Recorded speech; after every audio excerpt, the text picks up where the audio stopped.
had meeting with Frankie, guess. Yeah. The day We were closer than this. I guess we were, yeah. I think we were closer than this. It's still weird to me that bottom one shows it a lot wider. Yeah. You know what I'm saying? Yeah. Is there a way there might be a way to None I know of. Are you not happy with this? No. No, it's good. I'm happy. I'm there's nothing wrong. What I'm saying is the difference from the bottom. Like if you were to click. Yeah. So where it says that you see the one person thing, if we were to click it to the right one where it looks like it's a wider thing, then if I'm fine with it. If I don't want people complaining as we're doing it. Listen, if anybody complains, you know how people are. Right off. Oh, they complained remember Frank had the mask off for 2 seconds when I was bowling last time. And they were like, no, wear a mask. I will tell you, the funniest thing was when Joe, remember you made that mistake?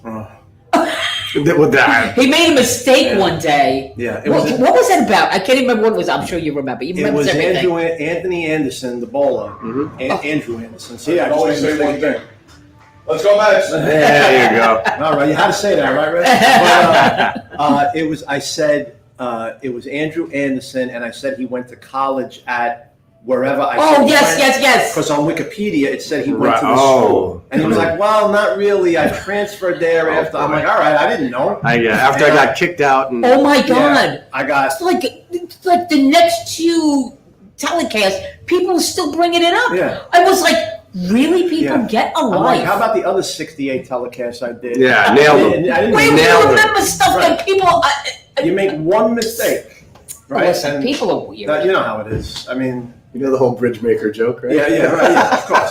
Yeah, of course. So I mean, it's like you make that one mistake and people don't let you forget it. But so coming from lots of experience with it, be careful with Wikipedia. Yeah, I know. We learned it. We learned it that day. Anyone can post anything on Wikipedia. Yeah, we learned that. I learned the hard way. Yeah, that happens. I converted to Judaism apparently on Wikipedia back in 2003. I don't remember when my bar mitzvah was. But that's apparently a thing. Yeah, I didn't. I mean, he did go there, but he went there. He never bowled for that school. Got it. Where he went. He went to the college short term, but he didn't bowl there.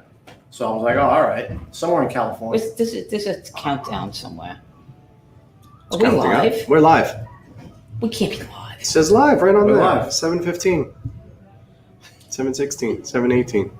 Okay. There's out there. 8 eyeballs. Hi, everybody. I'm sorry. Usually we play the whole intro and the music. We've been convinced. And we've been sitting around and like nothing's going on. Welcome to Thursday at Live from Rabs. And obviously somebody here is missing. And Frankie is off conducting very important USBC business.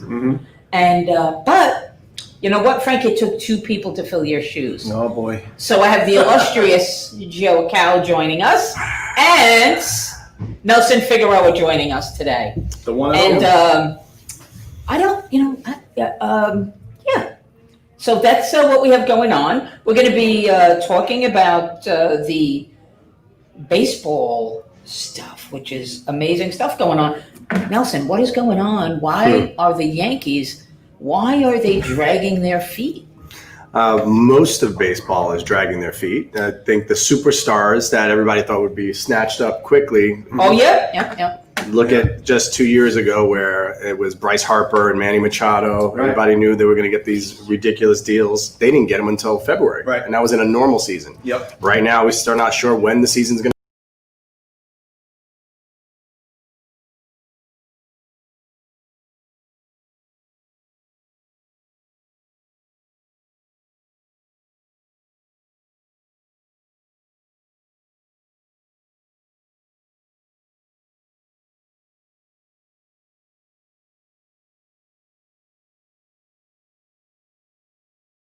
Still going.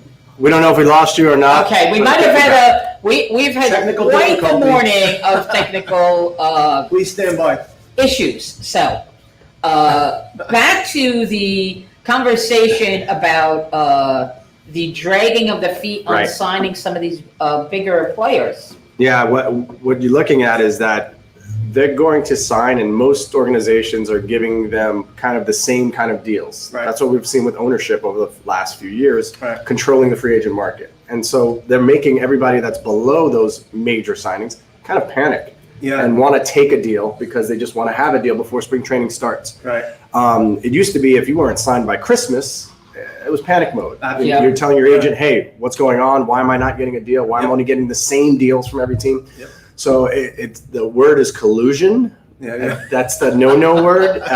Well, it's not collusion. It's just common knowledge that everyone's using the same scales. Right. So a player's value is almost the same. Mm-hmm. And they're literally, for the owners, they're taking the players' faces and bios out of it. They're making them just numbers. This is player one, player two. This is where we're at. This is what we feel they're worth. Yep. Make them that offer. Right. And if they don't take the offer, which they're not because they're getting the same offer from 20 everyone, teams, right. it was just like nobody saw Machado going to San Diego. No, that was San Diego didn't even see Machado going to San Diego. Upset, yeah. And then what they did was at the last minute, they said, you know what, we're going to go all in and bump it up as high as we can. And they went with over $300 million. Yeah. That's the kind of thing that those big players are hoping for and waiting for. Right. Now, it's very different. You got the best free agent pitcher right now, arguably, is Trevor Bauer. Right. Still out there. He's out there because he's won a Cy Young, but he won a Cy Young for 11 games. Right. He wants to get paid as a Cy Young Right. winner. And when the last few Cy Young winners have re-signed or signed with a new team, they've gotten max dollars. Sure. Are you willing to pay max dollars for someone who pitched excellently for 11 games? Yeah. That's the problem. So Yeah. I think you're going to start seeing these guys signing, but it's more if we knew when the season was starting, owners don't want to give out $100 million guaranteed, Right, of course. and they don't know if there's going to be revenue coming in. Fans, That's it's a difficult time in baseball with the economics of it all. Having an owner like for the Mets, Steve Cohen, Right. who he opened the pocketbook. he made $1.6 billion last year, in a down year. Yeah. If he's able to kind of ride the waters and say, hey, you know what, we do have the funds, and I'm okay with making a long-term investment Sure. if it's the right investment. He showed he's not that guy that's the old George Steinbrenner going out and just buying all the big Just free agents. because, Right. Just because he can't. Yeah. Right now, I've kind of, it's refreshing to see that. Fans were panicking, and then they made the deal for Lindor. Right. Now everybody wants to give him a big hug. So Right. No fans tend to panic a little. So on that note, we have our resident Met fan Oh, there who he is he See? wants Yes, George Rob. Springer, he wants Brad Hand, Yep. and he wants the luxury tax, no problem. Yeah. So the only thing I can see with that is a luxury tax this year. You go over this year. Right. That's one thing. Yep. Now next year he's got to sign that what Syndergaard. looks like are going to be some decent sized contracts. He's Sure. got Syndergaard. Yeah. He's got Conforto. Yeah. If we're going to keep Conforto, Lindor, And, too. uh, You're going to keep him. and you've got to give a lot of money to keep Lindor. Right. So where do we think we go from here? Where do you draw the line? That's exactly where we're at, is that you would love to have a George Springer, right? Yeah, but absolutely. again, if I put it where you don't hear the name and I say to you, it's Just- a 31-year-old center fielder who's not going to get faster, who's not going to cover more ground in center field, are you willing to invest in what's called a defensive center fielder who has power? Yes, we like that about him. So he's a complete player, but he's 31 years old already. Right. So now you got to start thinking about him maybe being a corner outfielder, and you're still going to need a center fielder. Right, because you're going to eventually move him anyway. So, Right. so the investment part of it is the big thing, and you have to realize that the resources, while they're not unlimited, they're better than they were before. Sure. But he's coming in at a time that those young players are no longer young, and they're starting to reach that point, like Conforto Right. and like Syndergaard, and even Stroman's on a 1-year deal. Correct. You Another can't guy, just right. you can't just think, oh well, these 1-year contracts and then let's see what happens next year. You have to have some guys locked up. So you locked up DeGrom at the right time. For me, it was a year too late because Right. he did a back-to-back Cy Youngs on him. Right. It was a year too late, but I think when you don't want to jump too far ahead of yourself, but at the same time, it's nice to say, hey, I have these 5 guys and I can build around them.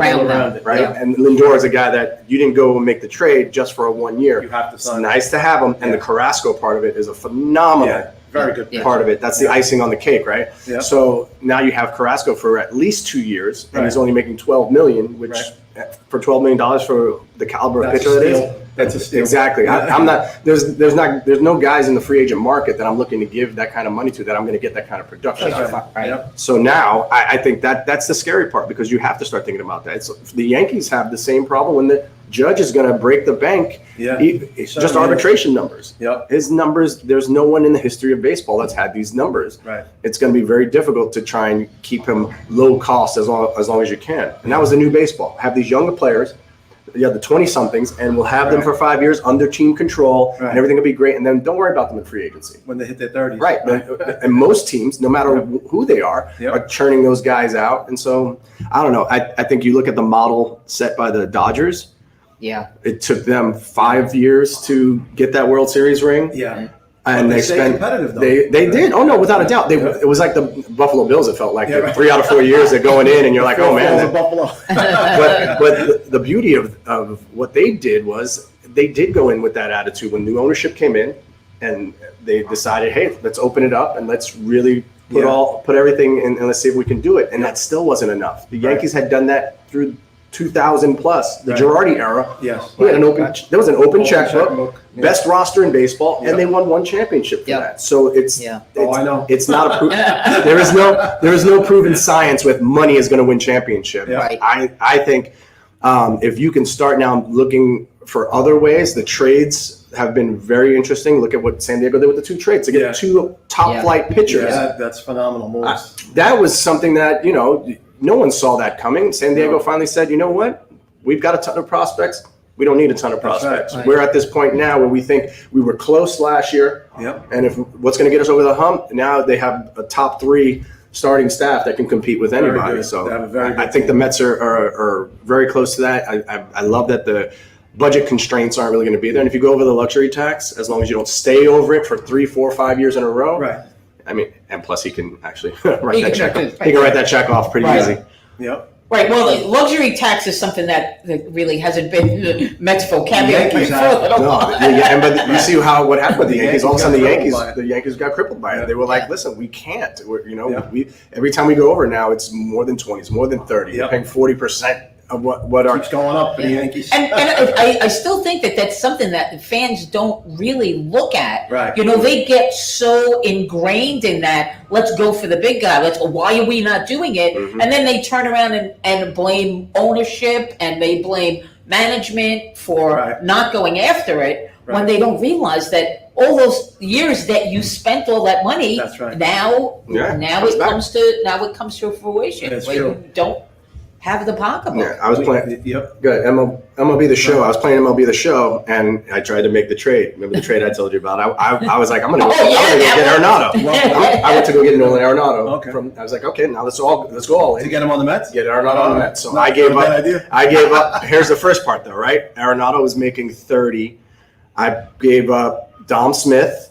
I gave up making money. I gave up Dom Smith, Nimmo. Springer was still a free agent, so I was planning on getting Springer.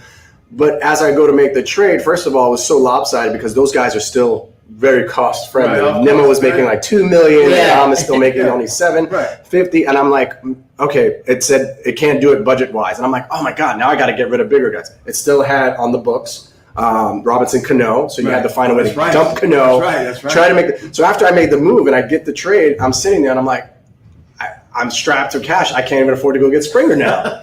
So now I can't get Springer. I have Arenado and Lindor and everybody else in the lineup. And I feel like, okay, this is where I wanted to be. And then it was like, okay, but what about next year? Right. Makes you think How am I as an gonna- owner. How are you going to Right. keep How some are you of going to it? keep up? Because Yeah. you can't possibly have, 9 guys who are all making $20 million and a pitching staff and a bullpen. That's Right. So That's something's got to give, and it can't be trying to pay everybody max dollars because dollars don't make sense. Yeah. I've seen a lot of $100 million contracts That's very good. and not Dollars got don't back make to value. sense. That's right. That's true. And I think, again, that's why when you get the guy that plugs into a spot where you need him and you're not paying him a lot of money and they Right. have like a phenomenal year, Right. those guys are like invaluable Right. because they really their good parts outweigh, Yeah. what you're paying Sure. them. So The pros and the they're, cons. But yeah. it's if you look at that on that point, look at a team like Tampa Bay. Mm. That I was whole going to say team- that too. Yep. That whole team is a team of parts, Yeah. right?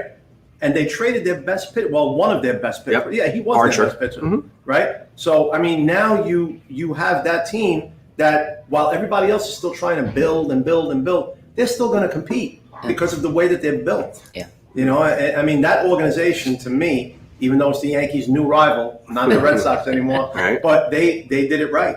Yeah, they're They scary. continue to. They're scary. They're Yeah. a scary organization because Yep. they have never lost a trade, and somehow they're trading away their ace pitcher, Right. and you still don't feel like they're going to lose that Right, trade. that's right. That somehow that trade is going to come It'll back. work out for It'll them. work out for them. And Yep. I've seen these for the last 2 years. They've released, not traded. Right. They've released their best home run hitter, their top home run hitter. Get Yeah. rid of him. Yep. That guy becomes a free agent, goes somewhere else. Great, no big deal. But they have always done it, and what I think they have done very wisely is like with Snell, they locked him up in his second year. Right. Said, hey, let's avoid everything else, and we'll pay you.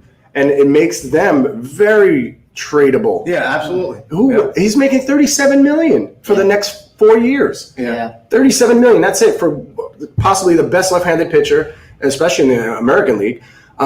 You're looking at somebody who that was an asset that you could dangle around, and Yeah, I think definitely. Brody tried to do that with Syndergaard, Yeah. right when he first came out. Yeah. First thing he did was dangle He did Syndergaard. dangle him. Yeah.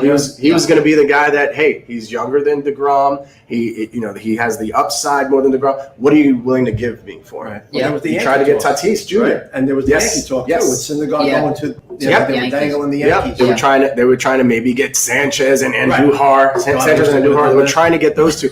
Right? But that was the thing, is that they were dangling him around, and I told people, well, if you're a new GM and you're coming into play, who are you going to dangle around? Right.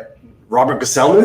Yeah, right. Teams are going to laugh you on the boat. But Yeah. if you start out with your prized commodity and you say, this means nothing to me, Right. I need Right. more pieces. Right. So give me enough pieces to compete now, that's and right. you can have this one piece. Right. And it was a great poker.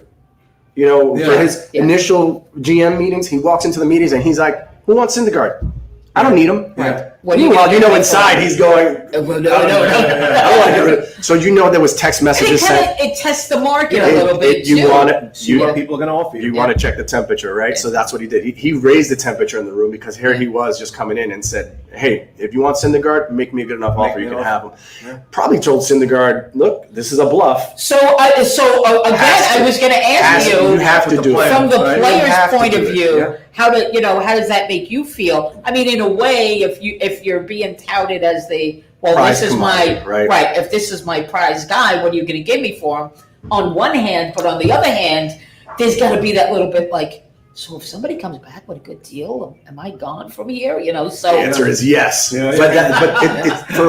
for a player, you realize that you have no control over that. over that. Right. You have no control of that. That's right. Look at what happened to Betances when he went to arbitration. Right. And him and Randy Levine got into it bad, right? Because all they do is they bring out your faults. The other two, his numbers were second to none in the history of baseball as a setup man. Right. And he wanted to get paid closer money because he had closed half a season. Yeah, the season. Yeah. And he wanted closer money, Right. thinking that he was going to be the closer going forward. And the Yankees were like, no, slow your roll. Yeah, We're going to right. get ourselves a real closer, and you're Right. going back to your regular role. But all they did was bring up the bad and tried to let him know that he wasn't as.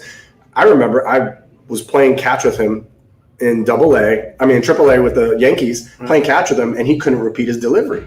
He would be 94 and the ball would cut. He'd be 96 and the ball would sink, and he didn't know where it was going.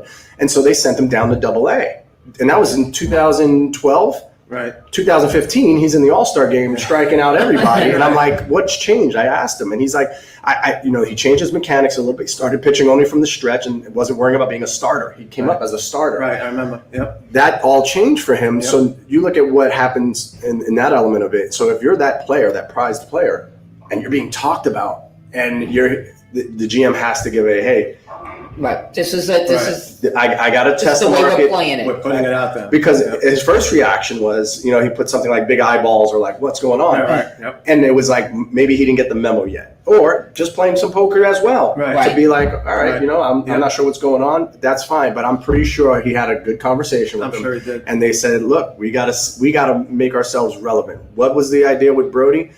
Take the Mets from the inside of the sports section and put them on the back page. And Yeah. that was putting them on the back page right away. Absolutely. Yep. So, Especially in especially in New York. mhm. You You gotta know, fight with the the Yankees. Mets have been the Right. inside of the paper team. Well, it's true. I mean, if you look at all the teams, right? I mean, being a hockey fan, I'm an Islanders fan, right? The running joke was when the Islanders were winning the Stanley Cup, they got a little article like this in the middle of the paper. Right. They won the Stanley Cup 4 years in a row. Put it on the back page. Right. They barely ever got it. And to this day, no matter what, it'll always be a Rangers town. That's just the way it is. And in baseball, the Mets are starting to make that transition, I think. But I think it's still a Yankees town to a point, but that's about to change, I think. And as a Yankee fan, it hurts me to say that, but I think it's going to change because the Yankees kind of painted themselves into a corner, going back to what we said with the luxury tax thing. They're gonna be in trouble for the next couple of years. And they got guys like Gary Sanchez, who, does anybody out there know what he's going to be? Can anyone tell me? Because I'm a pretty knowledgeable baseball fan, and I go back to the 60s. I don't want to give my age away. But being a baseball fan, I know a little bit about, not as much as this gentleman here, but I know a little bit. And the Yankees are pigeonholed right now. They need someone to be their catcher. And personally, I don't think Sanchez is the guy. Higashioka is good, but he's a backup. He's not a number one guy. That's a problem. You also have pitchers on that team that don't want to throw to him. They would rather have the backup be their personal catcher. So I'll ask the professional, how does that sit in the clubhouse? Well, again, it's difficult for that starting catcher who is really wanted for his bat. Right. You're willing as the pitcher, and you're seeing this. They're willing to sacrifice his bat in the lineup. Right. Because they want to have max efficiency and be able to work with a backup catcher who can catch, can frame, can catch and throw, do all those little things, and isn't taking the strikeout with him behind the plate. That's right. Gets sloppy. Now the guy gets on first, the ball gets away. Now this guy's in scoring position. A blooper drops in, and now all of a sudden a run scores. All because this guy's still thinking about a strikeout. Right. He's still young mentally, Gary Sanchez is, and it's unfortunate. But I think when he splashed on the scene and hit all those home runs, he really keyholed himself. And he didn't have to work as hard. And I think that was the bump with Girardi, was that, your catching is okay. Right. Your bat is incredible. Your catching is okay. I need more out of you. And he's like, I'm hitting 40 home runs. What do you mean you need more? And as a young player, you're looking to say, hey, but I'm doing this. That's not enough as a catcher for a staff like the Yankees. It's got to be one of the most difficult jobs in all of baseball, is because this isn't a normal staff. You're talking about 3 closers who have upper echelon stuff where the breaking pitches are so nasty that they bounce, they skip, they go different ways. You got lefty, righty, lefty throwing 96 nasty sink. You got 100 used to be 104 mile an hour fastball. But these are some of the most difficult people in the world to catch, and he's got nonstop. Those guys. Then you got Takahashi Tanaka. I'm sorry, Tanaka throwing nasty splits, and that's his. He's got to block every single one of them. So it's very difficult on a day in and day out basis. Here we go again. I got this guy who's got upper echelon stuff. He's nasty. He's filthy. Splits in the dirt. This guy's throwing nasty sliders. I got to block every single one, and you miss one. He could block 30 of them. No one cares. It's like a goalie in soccer, right? Nobody, or a goalie in hockey. Nobody cares that he had 27 shots on goal block saved. No, the one you let through to lose the game, you're a bum right there. So it's the same. It's the same in baseball. It's a position that's so difficult to be able to do both sides. And I can imagine he hits 2 home runs in a game, and they lose because he doesn't block a ball. He doesn't sleep well at night with that because he knows. Every single newspaper, every single tweet is going out there saying he stinks. We got to get rid of him. They're dwelling on the negatives. Here he is now, and he's older now, and he's my version of Steven Matz, right? You don't know what you're going to get, and you're getting frustrated. And right now you're not going to get max a top dollar for him if you trade him. And you've almost marketed him that way already, saying what a problem he is. Nobody likes pitching to him. Do you want him? Nobody's gonna want to do that. So it's a very tough situation. But for a pitcher, my priority is run prevention. So whichever catcher gets that out of me, that's who I want. I don't care about the lineup. I normally don't get that decision anyway. But if it's for me, if it's hey, I can give the starting guy a day off. Sure. Works good for me. The backup guy's the guy who catches all my bullpens. He knows how my stuff moves. He can anticipate how my breaking pitches are going to bounce. I go, so that's the guy I want because we've worked together. There's a synergy there. Right. And that's what usually happens is that backup guy knows that's his job, right? Definitely. He's going to go and he's going to catch everybody's bullpen. He's going to get on everybody's good side because it's not his bat. His bat is why he's the backup. It's how he knows you. It's how he It's the knows you, connection. and he can pitch to you maybe a little bit differently. Rene Rivera was great with that with the Mets. Sure. Whereas Oh, I like that. Syndergaard had I think it was 2 or maybe even below a 2 ERA with Rene Rivera, but with everybody else, his ERA was a 4.5 to 5. That's right. So you were wondering why, and it's because Rene Rivera understood, and he didn't have to think. And while Syndergaard threw 100 miles an hour in a 3-1 count, 2-0 count, he's throwing changeups. Right. And these guys are swinging out in front, going, man, I'm geared up for a fastball at 100. He just threw me a 90-mile-an-hour changeup. What the hell? And Rivera's just giggling to himself because it's like playing a video game with that guy. Yeah. And he's able to do it where Syndergaard doesn't have to think twice. He just says, yes, Confident. here comes that fastball. Nope, not a fastball. Right. Now when he goes to use his fastball, it's that much quicker. And the results were great with him. It's just he's never had that synergy with a catcher, especially Wilson Ramos. Remember Sure. Yeah. because Ramos was a guy who didn't set up. We heard that a lot.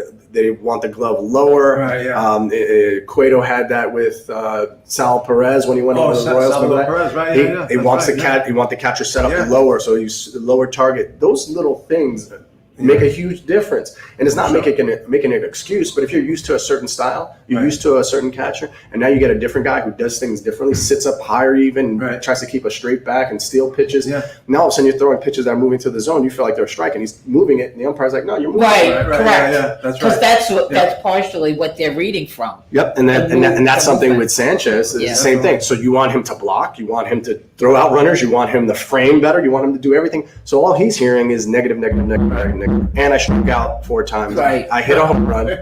So there's 1 positive and 9 negatives. Yeah. Constantly throwing at Gary Sanchez. And he is young, to your point. He is still young. It's difficult. It's a difficult position. There's a lot that's put on him. He's just lucky he's in that lineup where.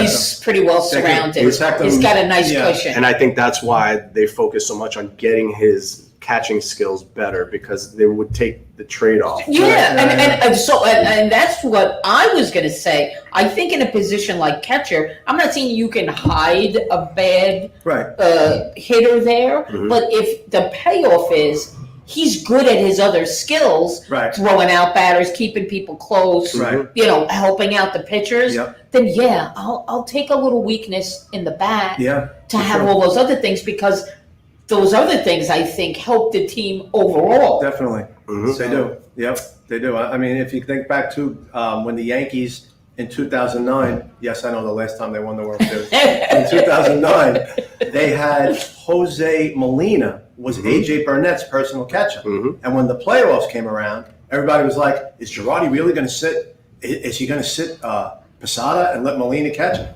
He was like, yeah, I'm going to put Molina in there because that's who AJ pitched to the whole year. And I think in the beginning of that season, I think he took it a little personal, Posada. I think he was a little upset that Burnett wasn't happy throwing to him. But Molina, I think when they traded for Molina, I think in 2008, and I guess him and Posada developed a bit of a rapport as the catchers would. But I think at that point, Posada kind of put his pride aside and said, just let Molina catch him and let him do his thing. Gives him an off day, gives him a breather. Again, Burnett was not fun to catch. He could walk 9. Another guy, He'd throw a no-hitter with 9 walks. So you're celebrating, but at the same time, you're like, dude, you beat me up with the 9 walks.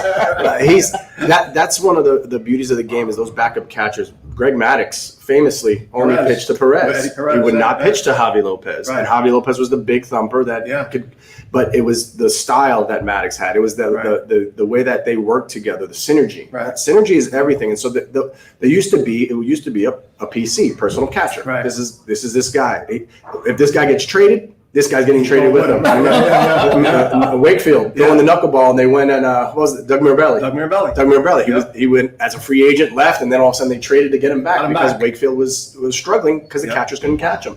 So I love the fact that in this day and age, what's changed though, especially, is that you're no longer trying to have that catcher catch 160 out of 162. They're going to get days. They know that hey, to get max production out of this guy, he needs his rest. They're going to get days. Let's do more of 120 he's going to catch, and then those other 40 go to the backup. And if they have a backup that's it's not a huge fall off. Right. Then it's Remember, because what you're trying to bonus. do is have him with that starter. The starters now are only going 5-6 innings, Right. so you can get that guy out and then have Sanchez come in and have 2 at bats, Right, at least. get 2 pokes Right, at hitting. least. Right. But that's also the part of the game where it matters if that ball gets away towards the end. Right. So it's a catch-22, Right. where that's where you need him to kind of worry about blocking balls and doing the little things, because that's crunch time. Right. It's fourth quarter. Right, yeah. You don't want the guy in there that's going to fumble. That's right. You want the guy that's going to be short-handed, Yeah. and even if he doesn't have big gains, hold on to the ball, because you know everybody's trying to take it out. So I think that's where you are with the catching situation in all of baseball, is that you're looking for more of a two-party system where Definitely, they're able to It's a work two-handed together. catcher now, right? With maybe even Yep. 3. Maybe 3, yeah. Maybe That's 3, true, because yeah. you're going to have that other guy that is more so than the other one. He might be younger. He might be learning on the fly. You Yeah. want him to see it. Tomas Nido with the Mets. Right. He's a great catching guy, catch and throw, and a lot of guys like throwing to him. Right. All right. But it was okay. It's his bat, but he was learning, and kind of, I would say it all the time. I can't watch Ramos anymore. He's back there, and he's just. It doesn't seem like he even cares when there's a pass ball. He just kind of. Yeah, right. His nickname was the Buffalo, and there He was a doesn't- reason for it. Right, There was a right, reason right, for that's it. right, yeah. I thought that Nido had done such a great job, and then COVID hits him, and he's out of it. He was one of those guys that you loved watching him catch, and he was like, oh, it's a breath of fresh air. Right. He's light on his feet. Yeah. He's blocking balls. That's Yeah, his right. intent. And he's moving around really, really well, where Yeah. Ramos didn't really have much left in Yeah. the tank at Yeah, that no. point. So No. it'll be interesting. I think Sanchez is going to work on it. You have to work on it. I don't. You would hate to see him go somewhere and just And he tear it will. up, And right? he will, you know that. You hate As to soon see as him he go goes. somewhere and Yeah. tear it up, and, Yeah. and you're like, man, we could have had him. So Yeah. Piazza was not a great No, defensive certainly catcher. not, but he But- did everything else Yeah, right. but you knew he was going to give you a chance to change the score every Right. single time he came up. So Yeah. there's a give and take. There's no perfect guy, and that's why Real Muto is so coveted, Right, because he yeah. can handle the bat Still as unsigned. average. Average power. That was a done deal, right? Right, Season, yeah. As soon as free agency started, you thought, okay, here it is, Right. 300 million go to him, and now you're seeing that teams are like, Yeah, a little hesitant now. we have to see if the DH is involved, because Yeah. he DH'd Oh, a right. ton. That's another thing. He Yeah. DH'd a that's ton gonna with be- Philadelphia. Yeah, he did. And I don't know why Philadelphia did it. Most, like the Cubs rode Chapman until he couldn't even do anything anymore, Right. right? He couldn't even lift his Right, arm. exactly. All the relievers that the Cubs got to go to that World Series, they rode him to death. And they're like, Yeah. you guys are free agents. Good luck. Right, you can go. Yeah. We watched you guys sitting there holding your arms Oh, during the right. World Series, and they let them all go, right? Yeah, But they, those guys but all the right, time. but they won a World Series with Yeah. it. So you look at what Philadelphia did. They got this guy. They made the big trade. They knowing that he was going to be a free agent, Yep. and they kind of babied him as much as they could Absolutely. Yep. to keep him fresh. Right, yeah. And I'm like, no, make him catch every single Get out single there and game. catch, right? Meanwhile, you're losing these games, and the bullpen is the worst ERA in the history. Yep. But Joe Girardi's a great manager. Yeah. Well, he's a great manager as long as the guys out on the field are doing what they're supposed to do. That's we laugh, right? Alexa's going to be the next great manager. Yeah, right. Yeah. All you got to do is put the lineup out there, and then ask Alexa what you should do. Yeah. And she'll give you So we the have a stats. comment that says that it looked like Ramos didn't want to play last year. He was on the fence about playing or staying home with family, and it showed. Yeah. Yeah, there was a I disinterested. Yes, is a very good way of saying it. He just never looked like, if his strikeouts didn't get to him, his weak at bats didn't get to him, then his poor catching behind the plate, the pass balls used to kill me because it would just hit off his mitt. Right. Go to the It was backstop, and he's like, just could you walking just back there. Move Yeah. like a Just- little bit. You called it. You know it's coming. Be Right. ready. Yeah, And right, yeah. it just seemed like he was uninterested, and it was frustrating to watch, because Yeah. it seemed like every game kind of hinged on something that he did. A moment where he came up with bases loaded and hit into a double play Right. after this guy just walked the bases loaded, and he Right. swings at the first pitch, and you're like, Yeah. the mental side of it. And even just, I think seeing him, we spoke to Pete Alonso about this and showing that frustration. I was going to bring him up too. New York fans appreciate the frustration because Definitely. we're throwing the remote control. We're smacking our drink off the table. The Right. bowl of chips is going Right, flying. yeah, yeah. What are you doing? Right. So we like to see a guy get as pissed as we do. Right. We can appreciate that Well, that's because right. that shows that he cares. Right. For 2 years, Ramos, I don't remember seeing him smile. I don't remember seeing him frown. It was just a stoic buffalo look on his face. Very vanilla. And it was very difficult for the fan to read what's going on with him. Right. Yeah. And I would always tell players, you want to have some kind of, I think what I did was I had good interviews because they weren't cliches. And I would say, I stunk today. Right. I wouldn't blame it on my mechanics were off. If my mechanics were off, I shouldn't be in the major leagues. Right. Never blamed my mechanics. Right. I didn't execute. I walked too many guys. I put too many situations on the infield to be, or the defense to be perfect. Mm-hmm. If they made an error and a run scored, it wasn't their fault. It was my fault because I let two other guys on. Right. And I was very candid in my interviews because that's just about accountability, right? Yeah. It's my job. Yep. It's my job to do my part. And if I didn't do my part, and to me, my part was going 6 innings at least, quality start, 6 innings at least, 3 runs or less, right? I wasn't a guy who was going to go out there and strike out 12 and strut off the mound and show you everything. Oh, look at me. Because there comes a time where you want to hide and not have anybody look at you. And yet now everybody's pointing and laughing. Right. So those kind of moments, you have to realize that over 162 games and 33 starts, you've got to keep yourself even keel. Yeah, right. I like trending upward and downward, but I like an even keel where it's like, come to expect good performances. Yeah. There will be great ones. Mm-hmm. There'll be a few. Santana used to have some stinkers. Right. Santana would go and get bombed by the Yankees, give up 9 runs, but then all of a sudden he would throw 3 games in a row that were gems. Right. That's part of the baseball, but you have to have that confidence and that, and to me, the showing frustration that you didn't get the job done when you're expected to. Right. You were a coveted free agent and you're not doing it. You're not getting it done. Right. You've got to. Pete Alonso was like, snapping bats. I go, I draw the line there just because kids will try it. Kids will try it. They're trying it with aluminum bats, and they're getting their Maruchis, and they're trying to snap it over their knee. And, I don't want kids hurt. I rather see. I told them frustration is okay because there's a purpose to it. Right. It's not just you struck out and you just letting off curses and they got cut off the microphone all the way back. Right. Hey, you're frustrated because your role is a DH right now and you're not helping the team. Right. I get that. Your interviews have been that. His interviews have been that way. Right. I'm terrible that way. And he's been candid and people love him for that. Right. Yeah. Ramos was never that guy. Yeah. Kind of need a little bit of Paul O'Neill in you, right? I mean, yes. Water cooler, gone. Yeah. The bag of gum, gone. Just wipe everything off the dugout. I still remember when Big Papi almost killed Pedroia. Oh my God, yeah. When he took out the phone. Yeah, I remember that. And even the manager, Farrell, was there and it went right over his head and he smashed it. And the whole time Pedroia sitting back and it's like, looking at him, dude. right? Yeah, right.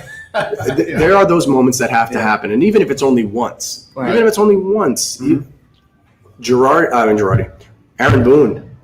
Boone mostly had to just sit back and do this most of the time, right? But what do we remember about him? Effing savages. My guys are savages in the box. Savages in the box. They had T-shirts. How many times did he have to do it? Once. Right? He did it one time, and all everybody thinks is he loves his players. This is how intense he is.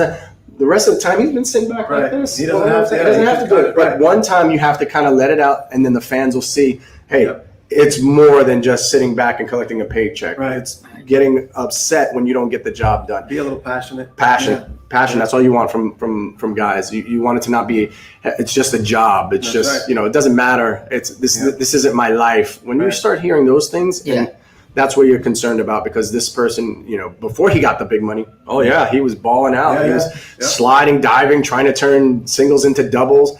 And then you had him for 2 years. And players, do they get comfortable? You like to say no, but it's hard not to be comfortable when, regardless, you're getting paid that same salary. That's right. Yeah. Yep. And that's where owners have now wanted to flip this thing upside down. Yep. Owners want to make a lot of incentive-laden contracts and say, here's a base salary of $10 million, right? If you get to free agency, here's $10 million for every, for whatever it is you want, whatever statistical categories, for every bonus that you make, you got a chance to make $2 more million. But if you don't do it, then as the owner, hey, I paid you for who you are. Who you are. Now I want to pay you for what you're going to do, and I'm willing to pay up to $20 million. Sure. But you got to earn it. Yep. That's what owners want. And the players' union, when they first set it up. I mean, it was genius. They set it up upside down, right? 5 years under team control, then you go to become a free agent, and you're expecting the new team to pay for what you've already done. Right. Back then, guys are getting called up at 25, 26, playing until they're 31, and now they're becoming free agents at 31, And getting 4 or 5 year deals till they're 37. Right. Hey, that's a nice long time to play baseball. That's a nice bridge. Owner said, that's a nice bridge. Owner said, you know what? We're going to keep the game young Yep. and cheap, Yep. and I'll make this player somebody else's problem. Right. His best 5 years will be for not almost nothing, but comparatively speaking, Right. first 5 years, that guy's going to make less than 15 million probably. Get him on the cheap. The next 5 years might be 15 million per. Yeah. And that guy may never produce the same numbers. Right. That's right. So that's the new math where owners are sitting back and going, why would we do that? Right. Yep. And they're calling the other owners going, why would you do Why that? would you do that? And then Do the you other want to owners- do that? Right. So now they're sitting back and they're going, okay, this is the value of this is the value of that. Do you all agree? Yeah, we agree. That sounds about right. Yeah. Then why are you going to jump out and pay for a guy Right. and make him, now set the market at this guy when there might be somebody who tops that? Now we got to give even more money. Yeah, Yeah. right. They're controlling the market. It's a Yeah. bottom line. And So- it's crazy. So how much has what's happened this past year with COVID and restrictions affected maybe how owners are thinking going forward? A huge amount because, again, you have to make money to Right, spend to money. be able to pay, right? And if there's no fans in the stands, that's where most of their money comes in, right? The TV deals are great. That's 50 million that in the big major markets, you're getting 50 million just because your team's playing on TV. Mm-hmm. That's great. But at the same time, you're looking to try and fill the ballpark. I mean, are you kidding me? You make that Lindor deal because now you have Lindor jersey sales Jerseys, going crazy. right. You've got We're already out. You've got everybody now feeling this buzz that they want to be at the ballpark. Yeah. Jake Brown, who I work with on my podcast, he's raving, "Get me to the ballpark, inject the vaccine right in my eyes. I don't care." He's ready to go, and everybody has that same buzz, and that's what you want for the ownership. But if you can't have the fans and you can't fill up the ballpark, it's a very difficult thing to have that revenue coming in. Here's the thing that a lot of people don't realize. Owning a baseball team isn't their business. Right. It's their hobby, their side business. It's their side hustle. This is their Uber, Right. like an Uber driver. This is their side hustle. The side hustle of their owning a major league team and having $2.3 billion to kind of just have a nice, passionate, I love this. This is what I want to do, but it's not his main job. Right. So he made last year $1.6 billion. He's going to lose money with the Mets. Right, Almost so every- right. You hear So all that's- these teams saying how they lose money. Yep. That's a tax write-off. Right. That helps with the taxes on the Definitely. $1.6 billion. Definitely. So when people sit there and they're like, how are these guys? They are losing money. They are losing money. And the Wilpons lost tons of money on almost every single investment that they made. Yes, And yes. every time they made a big investment, it came back to bite them, except for Beltron. Right. So it's not that they don't spend money.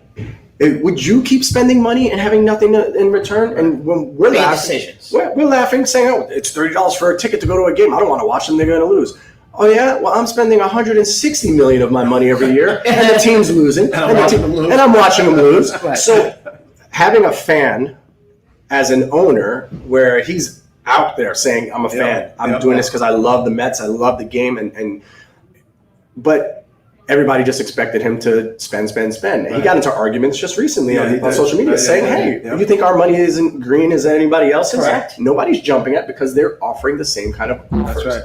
They're not going to, just because he has it doesn't mean he has to spend it. He knows he has a lot of things to shore up. Right. And if you can lock up a Conforto, he's got Scott Boras. That's going to be another. You're not getting right. that for cheap. Right. That's going to be You a know, long you gotta negotiation. start. You think about locking up Syndergaard, and it's like, okay, the injury helps because there's a downside Right. to it. But now would be the time to lock him up. Right. Right. Yeah. No, I You take agree. the uncertainty. You take the uncertainty and say, hey, you want guaranteed money, Right. or we We're don't know. taking a chance. Remember what happened with Matt Harvey? Right. Matt Harvey was Which we've slated, talked about at but length. he's been slated. He was slated to be that $200 million pitcher Absolutely. from the first day he threw a pitch. Yep. Absolutely. The Dark Knight, $200 million Yep. pitcher. Injuries take a toll, and then all of a sudden he gets the free agency and he can't find a job. Yeah. Right. Right. So there's a lesson to be learned in that. Wheeler was the exact opposite. He went from the scrap heap of having Tommy I John, loved him too. Yep. right? Scrap heap of having Tommy John to figuring it out as he got older and then getting over $100 million. Yep. Yeah. Well-deserved family. He's- And now with the Phillies too, that's a problem. And that's I loved him. I went on record saying if you had a chance to sign one of these two guys, who would it be? I said I want Wheeler over Syndergaard. I felt like Wheeler was a more complete pitcher. He could change speeds. Wheeler kind of fashioned himself more of DeGrom, being able to use all his pitches, pitch up in the zone, down in the zone, use his curveball, use his changeup, worked on a split finger. That's right. Constantly adapting to Working and adapting. no longer being a hard thrower who had a secondary pitch. Yeah. Syndergaard was still pedal to the metal. I'm going to throw as hard as I can for as long as I can. He was still a thrower with phenomenal stuff. But even he would sit back and go, my mechanics stink. I'm not executing. I'm not very good. Yet you're sitting here where he has barely over a 3 ERA for his career. So he still has room to grow. And I hope with this injury, it kind of slows him down. Teaches him. But think about it. Bartolo Colon didn't teach him that. Bartolo Colon won 14 games back-to-back years throwing one pitch. Throwing one pitch. You didn't learn that from Bartolo? Yeah. You didn't learn watching the evolution of Jacob deGrom right in front of you? You didn't learn the downfall of Matt Harvey? Front row seat. Front row seat. There's 4 examples of what pitching really is. That's right. And you're sitting there chiseled out the wazoo, and you're worried about learning to throw the ball harder. It's very difficult to keep up being a superhero. Yeah, absolutely. Yeah. Matt Harvey proved that. Right. Yep.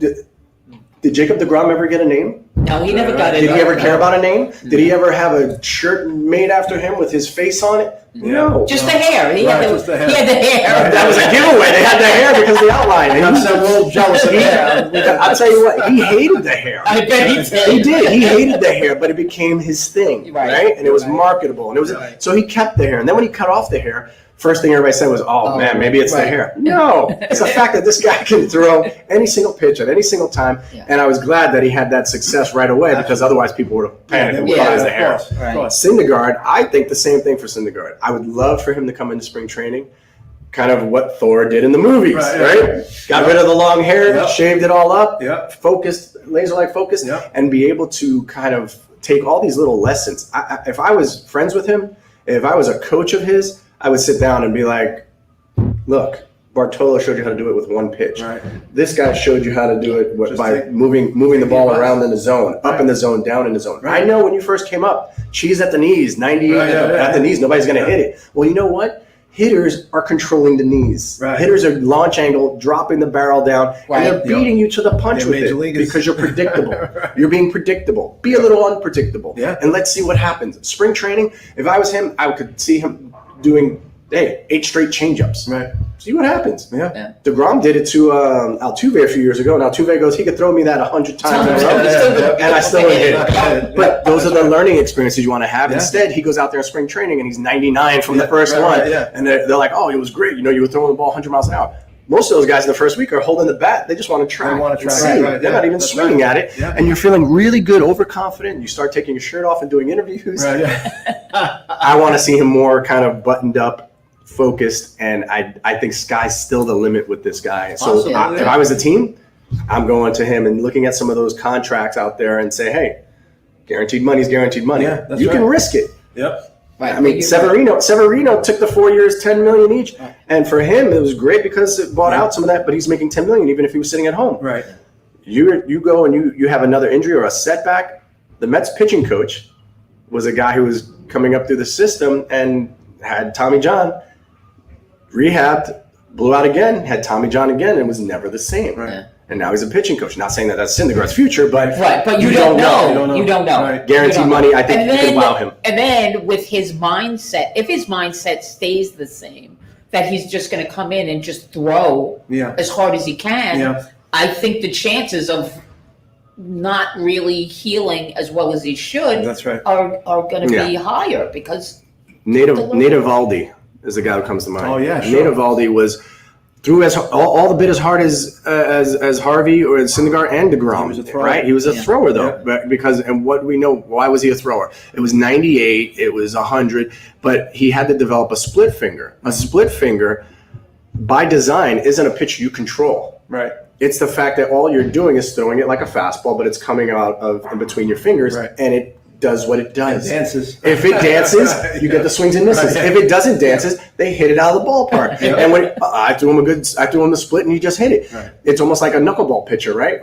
what are you going to say? My mechanics were off. Yeah. I didn't have good velocity. The knuckleball didn't do its what thing. it is. Right? And that's what that Evaldi was, that guy. And so I see Syndergaard having so much more ability to spin a ball, throw a changeup. He's more evolved as far as a pitcher. But Evaldi got $17 million per. Did. Yes, So he did.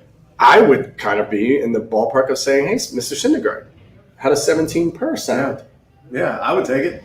Even if you made it a 3-year deal so that it kind of coincides with DeGrom finishing out his contract. Give him 3 years, and then this way he's still going to go out in the free agent market. And if he has 3 great years, they'll pay him. Right. They'll pay him the bigger bucks. But I think I like the sound of $17 million coming in my pocket every year. I'd take it. Absolutely. I would definitely take him. But I think the surgery might help him because a lot of these guys, after they have that, they become a pitcher and not a thrower, just because. You know, so maybe you have to. You have to. It's all about evolving. You can't you can't go back to the glory days of what you used to do. Yeah, for sure. Definitely not.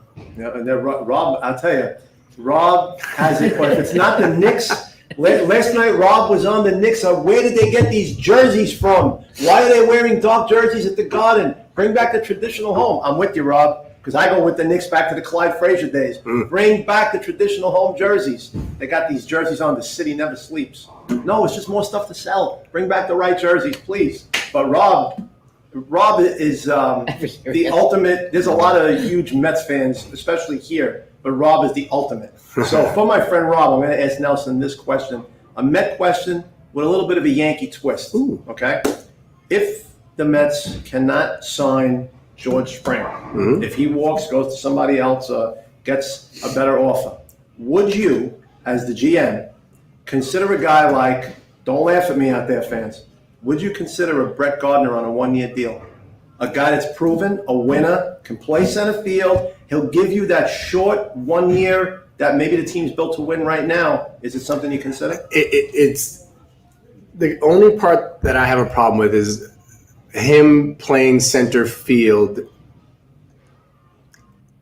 As a corner guy, Right. I love Gardner. He's that scrappy guy that pisses you off. When he's not on fouls the off, team. fouls off pitch after Like pitch a after net. pitch, and Yeah. then all of a He's sudden like a he net. hits that home run when you're like, I thought I could breathe safe with this guy. So I like Gardner's game. I do. I don't like him for center field. I think if I'm looking for a center fielder that's not named George Springer, Right. Jock Peterson There you go. is out there, and he's only 28 years That's right. old. He's still young. Yeah. He's Yeah. young. Yeah. He's a guy that can play center Yeah. field. He can run out there. I like him in center field more so than Jackie Bradley Jr. Yeah. Jackie Bradley Jr. doesn't really move the needle much for Yeah, me. no, it's a to me, defensive. He's a defensive center fielder. He's average. He's a Yeah. defensive center fielder that he can save you some runs. Yeah. But I love when you look at these defensive runs saved, and even McCann was just on the MLB Network about how he saved 2 runs. 2 runs, and how he's improving. He saved 2 runs, and even if it was a -11, that's Right. 11 runs over the course of a season. Right. 2 runs Right. isn't a lot of moving the needle, Right. But Yeah. yet you're advertising him as a improving defensive catcher. Yeah. I'm all about if it's going to be a guy that I don't have to worry about when the ball goes up in the air, right? And there's a huge fall off because of the metrics. Lindor is second in all of baseball at shortstop behind Simmons from Anaheim. And Simmons is mostly a defensive shortstop with the ability to put the ball in play. Right. Hits a lot of hard ground Yeah, he balls. does. He's not a He's- launch angle guy. He's a Right. hard ground ball guy, tries to hit the gaps. A DJ LeMahieu type can hit the ball either way. Yeah. That's Simmons' game. You look at Lindor and defensive run saved, he's right after him. Yeah. And when it comes to defensive WAR, he's second only to him. But the offensive WAR, he's way above him. Yep. So Lindor is kind of the best of both worlds. So talking about it that way, Springer is, yes, a very good, but as you said, 31. You start. Yeah. Cespedes was a tremendous center fielder when he got to the Mets. Covered ground, a cannon, could do it all. And then he said, I don't like center field, I want to play left. And they left him in left. And I remember every year, they're like, we need a center fielder. I'm like, he's right there. He's right there. He's Move here. it back. But when you get a big contract, all of a sudden you can make demands, and you don't have to run around like an animal anymore. You don't have to make those spectacular plays. I felt like he was best when he was using his athleticism, but then we found out he had trouble with his heels, and that's why he became so, sedimentary and as a left fielder. I still think I'm looking for a guy, and there's plenty of guys that you can trade if you're looking to go that way and get a just a defensive guy, because now you have more bats in that lineup that are pick up the slack. You can only have so many bats. I'm tired of everybody thinking, well, I want the guy who hits from most home runs. 1 to 8. Yeah, we got to have all those guys hitting 30 home runs, and all these guys have to be the best in defensive metrics. You just shored up the middle a little bit more with McCann and Lindor. That's good. Having an adequate Center fielder, center fielder where it isn't a, oh my God, he's turning the wrong way again. That's all. That's what you're looking to have. So I could Did see. he just come in on that ball that was over his head? So for me, Gardner, give me Gardner 5 years ago, Right, of course. to roam around in center field, Yeah. and he may again.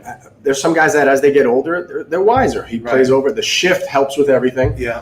But I don't have confidence that pitchers are going to make pitches to give my center fielder a chance to get to more balls. To make the out. Andrew Jones was the best Oh, center yeah. fielder, Oh, my one of the best God. center fielders in the history of the game. Yeah. Why? Because the Atlanta Braves team philosophy as pitchers was pitching away from the power, so opposite side, and he would be a step going that way because they didn't miss their location. Right. Yeah. If you don't miss your location and the guy can hit the ball a ton, he's already moving that Right, way. going that He way. took away every hit. If it was a righty up, he took away every hit that was going in the right field. Yeah. And you're like, oh my God, the quickest first step in the game.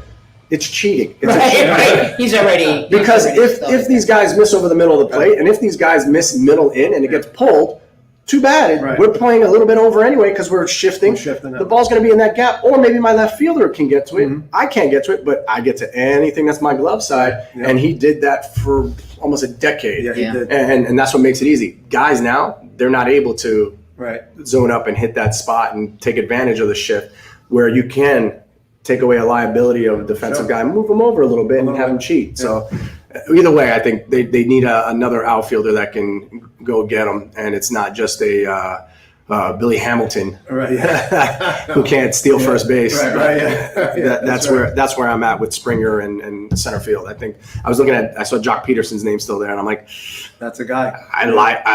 Yeah, you for love sure. his swing. Yep. You love his swing. You love what he can do with the bat, and you know he's got a good arm and he can play some center field, man. Yep. So that to me would be a secondary option if you weren't going to go out and spend That's- big bucks on Springer. Yep. And you don't have to spend nearly as much to get Peterson. Peterson is a very good option. Yeah, he definitely could play, and he'll play every day too. Mhm. Yeah, no, He's a gamer. he used to hate they would try and do the pseudo platoon where they would Right. put Chris Taylor out in the Right, outfield they had Taylor out over there. him. Right, yeah. And Yep. Taylor was a phenomenal athlete. I think Yeah. that was one of the things they were doing with Rosario. They were trying Yeah. to get Rosario to play center field. They were. Yeah. We Yep. talked We about talked that. about We it. talked They about knew it the other day. he was going to go to winter Yeah. ball in Dominican Republic and play Yeah. center field. Yep. And Juan Lagares was there for years and years and years, but you never got the offensive production out of Yeah, him. that's a And shame. he would hurt himself Yeah. by making great plays, Right, yeah, by yeah. giving you max effort. Yep. And it was a shame for that guy because I always felt like, man, he was just – it couldn't put it together for a full season. If he could Yeah. put it together for just one full season, he'd have that confidence and Yep. know that he could do it and not always be trying to prove he could do it. Yeah. right. It's a Yeah. big difference. That's right. Yeah, it is a huge difference. It is for sure. So Joe Laverty says you're late for your fantasy camp game. I wish. God, I wish. Yeah, fantasy camp is normally this time of the year, but with COVID, they pushed it back to November. And, Oh, really? Yeah. And so all those guys have been now. It's a full Chomping at the year. bit, They're chomping yeah. at the bit. They don't know what to do with themselves. They're really. I don't want to hear any excuses. You guys should be in the best shape of your lives. All those extra Best shape of months. your lives. I don't want to hear about you packed on the COVID-15. None of that. We have so looking forward to November and fantasy camp. It's a tremendous experience for anybody who can do it. The Yankees do it a little differently. They have coaches pitching to you, Yes. where we still have the guys challenging each other, and these old guys are out there trying to throw 50 miles an hour by each other. As long as they don't walk the yard, we don't intervene. We let them play, and it's been fun to be a part of that because they play 7 games in 5 days. That's a lot of baseball. That's a lot. That's a lot of baseball. Guys who get paid to play the game don't Right, do that. right, yeah, It's that's right. illegal in most states. I think. That's why we have it in Florida. Yep.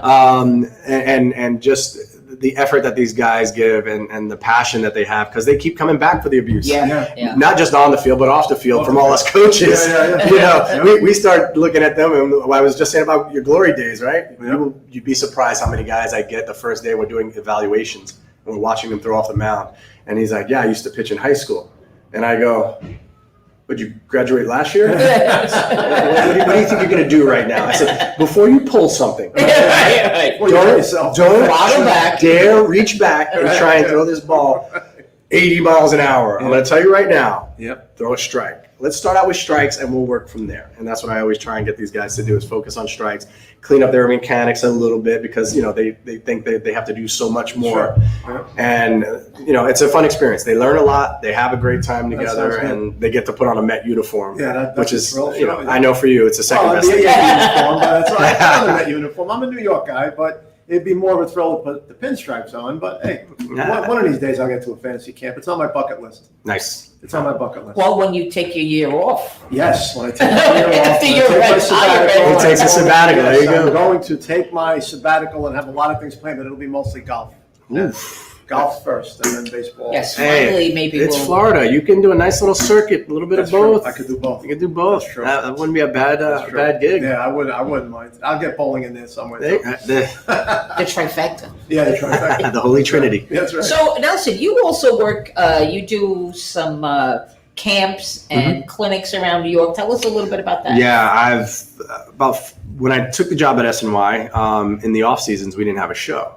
And so I literally did 2 hot stove shows all off season. Needless to say, living in New York isn't cheap, and only getting 2 days pay for 6 months That's not going to work. Wasn't going to work. And at the same time, I was bored out of my mind sitting at home all the time. So I had reached out to a few friends, and they were working with guys in the area. Well, the area was Portchester at the time. And they said, come on down, come talk to the kids. I talked with the kids. I watched them throw. I gave some tips. Then all of a sudden, Louis Lopez, who was a guy I grew up playing with, and he played for Toronto Blue Jays and played in Bridgeport forever in the Atlantic League. I think he played there for almost 19 years. Wow. Has all the hitting records.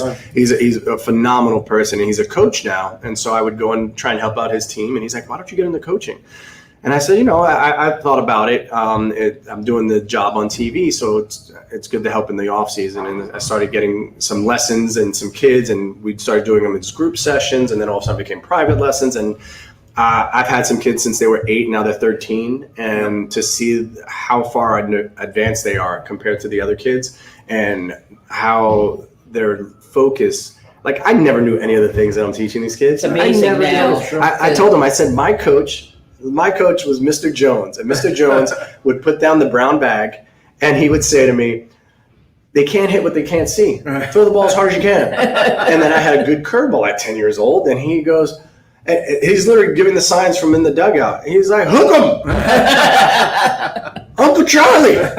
And I would snap off a curveball at 10, and kids would dive out the way, and I threw hard fastballs, and he was like, flamethrower Figueroa, that's my guy. And so I never knew the nuances of mechanics. I never knew the nuances of how to set up a hitter. And I had these kids at 10 throwing change-ups after high fastballs. And you're seeing they're like, oh, you had to see the best hitter in our league. He struck him out in 3 pitches. And I go, were any of them a fastball? He go, no. Why is he throwing them a fastball? So I have the kids throwing change-ups, and I teach them how to spin the ball. They don't throw curveballs because I don't think they're old enough, and bad mechanics will lead to problems. That's a problem. I teach them basically a little cutter where they're throwing mainly fastball, but holding it like if you were throwing a football. Right. So the same mechanics of throwing a football. How many quarterbacks have had Tommy John? Yeah, right. Right? So I have them throwing it like a football, where that same spin axis that they do, because there's no points on the ball turns. Right. And so they throw this little thing that turns a little bit, and they're able to control it. That's my number one rule. You can't use it in a game if you can't control it in practice. That's right. Now, I have them controlling that, throwing a changeup off that, and throwing high fastballs, and they have success, and it's been a lot of fun. So my biggest thing is I've been working all over. Like, I'm up in Fishkill, New York. I'm in Ozone Park, Queens. Oh, nice. I'm up at Bobby V's in Stamford. There's no place right here. Well, here, clutch hitting I've worked out of. Mid-Island I was doing lessons out of because I was playing in the men's league this right year. over here in Travis. Yeah, right? I was playing in the men's league this year over there, and that was a fun experience. Yes. So I've been able to do it, and I'm very passionate about it. And these kids they get hooked.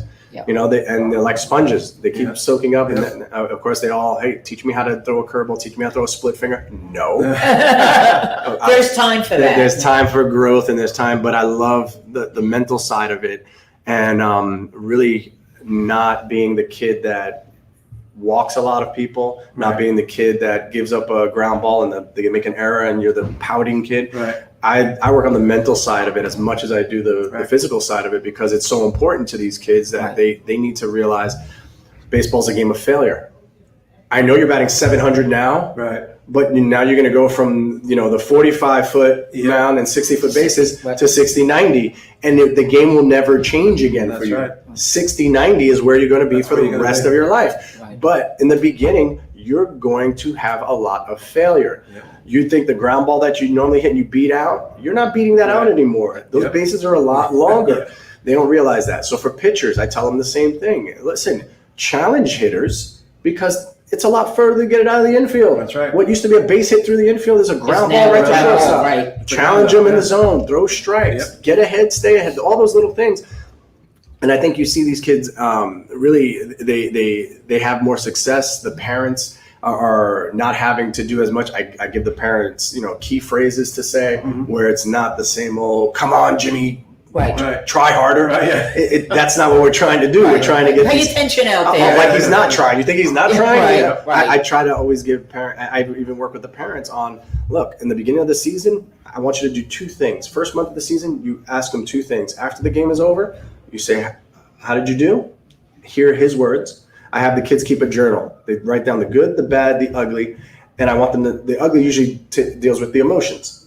When you were upset, what made you upset? So that you learn from those things, right? So that's a great idea. I mean, that's great for any sport. I would Clint Eastwood fans out there. The good, the bad, the ugly. Yes. So I have them keep a little journal and they get back to me and I'll ask them, hey, so how did it go? And I did this. I did great. I had a tough time with my breaking ball. Okay, no problem.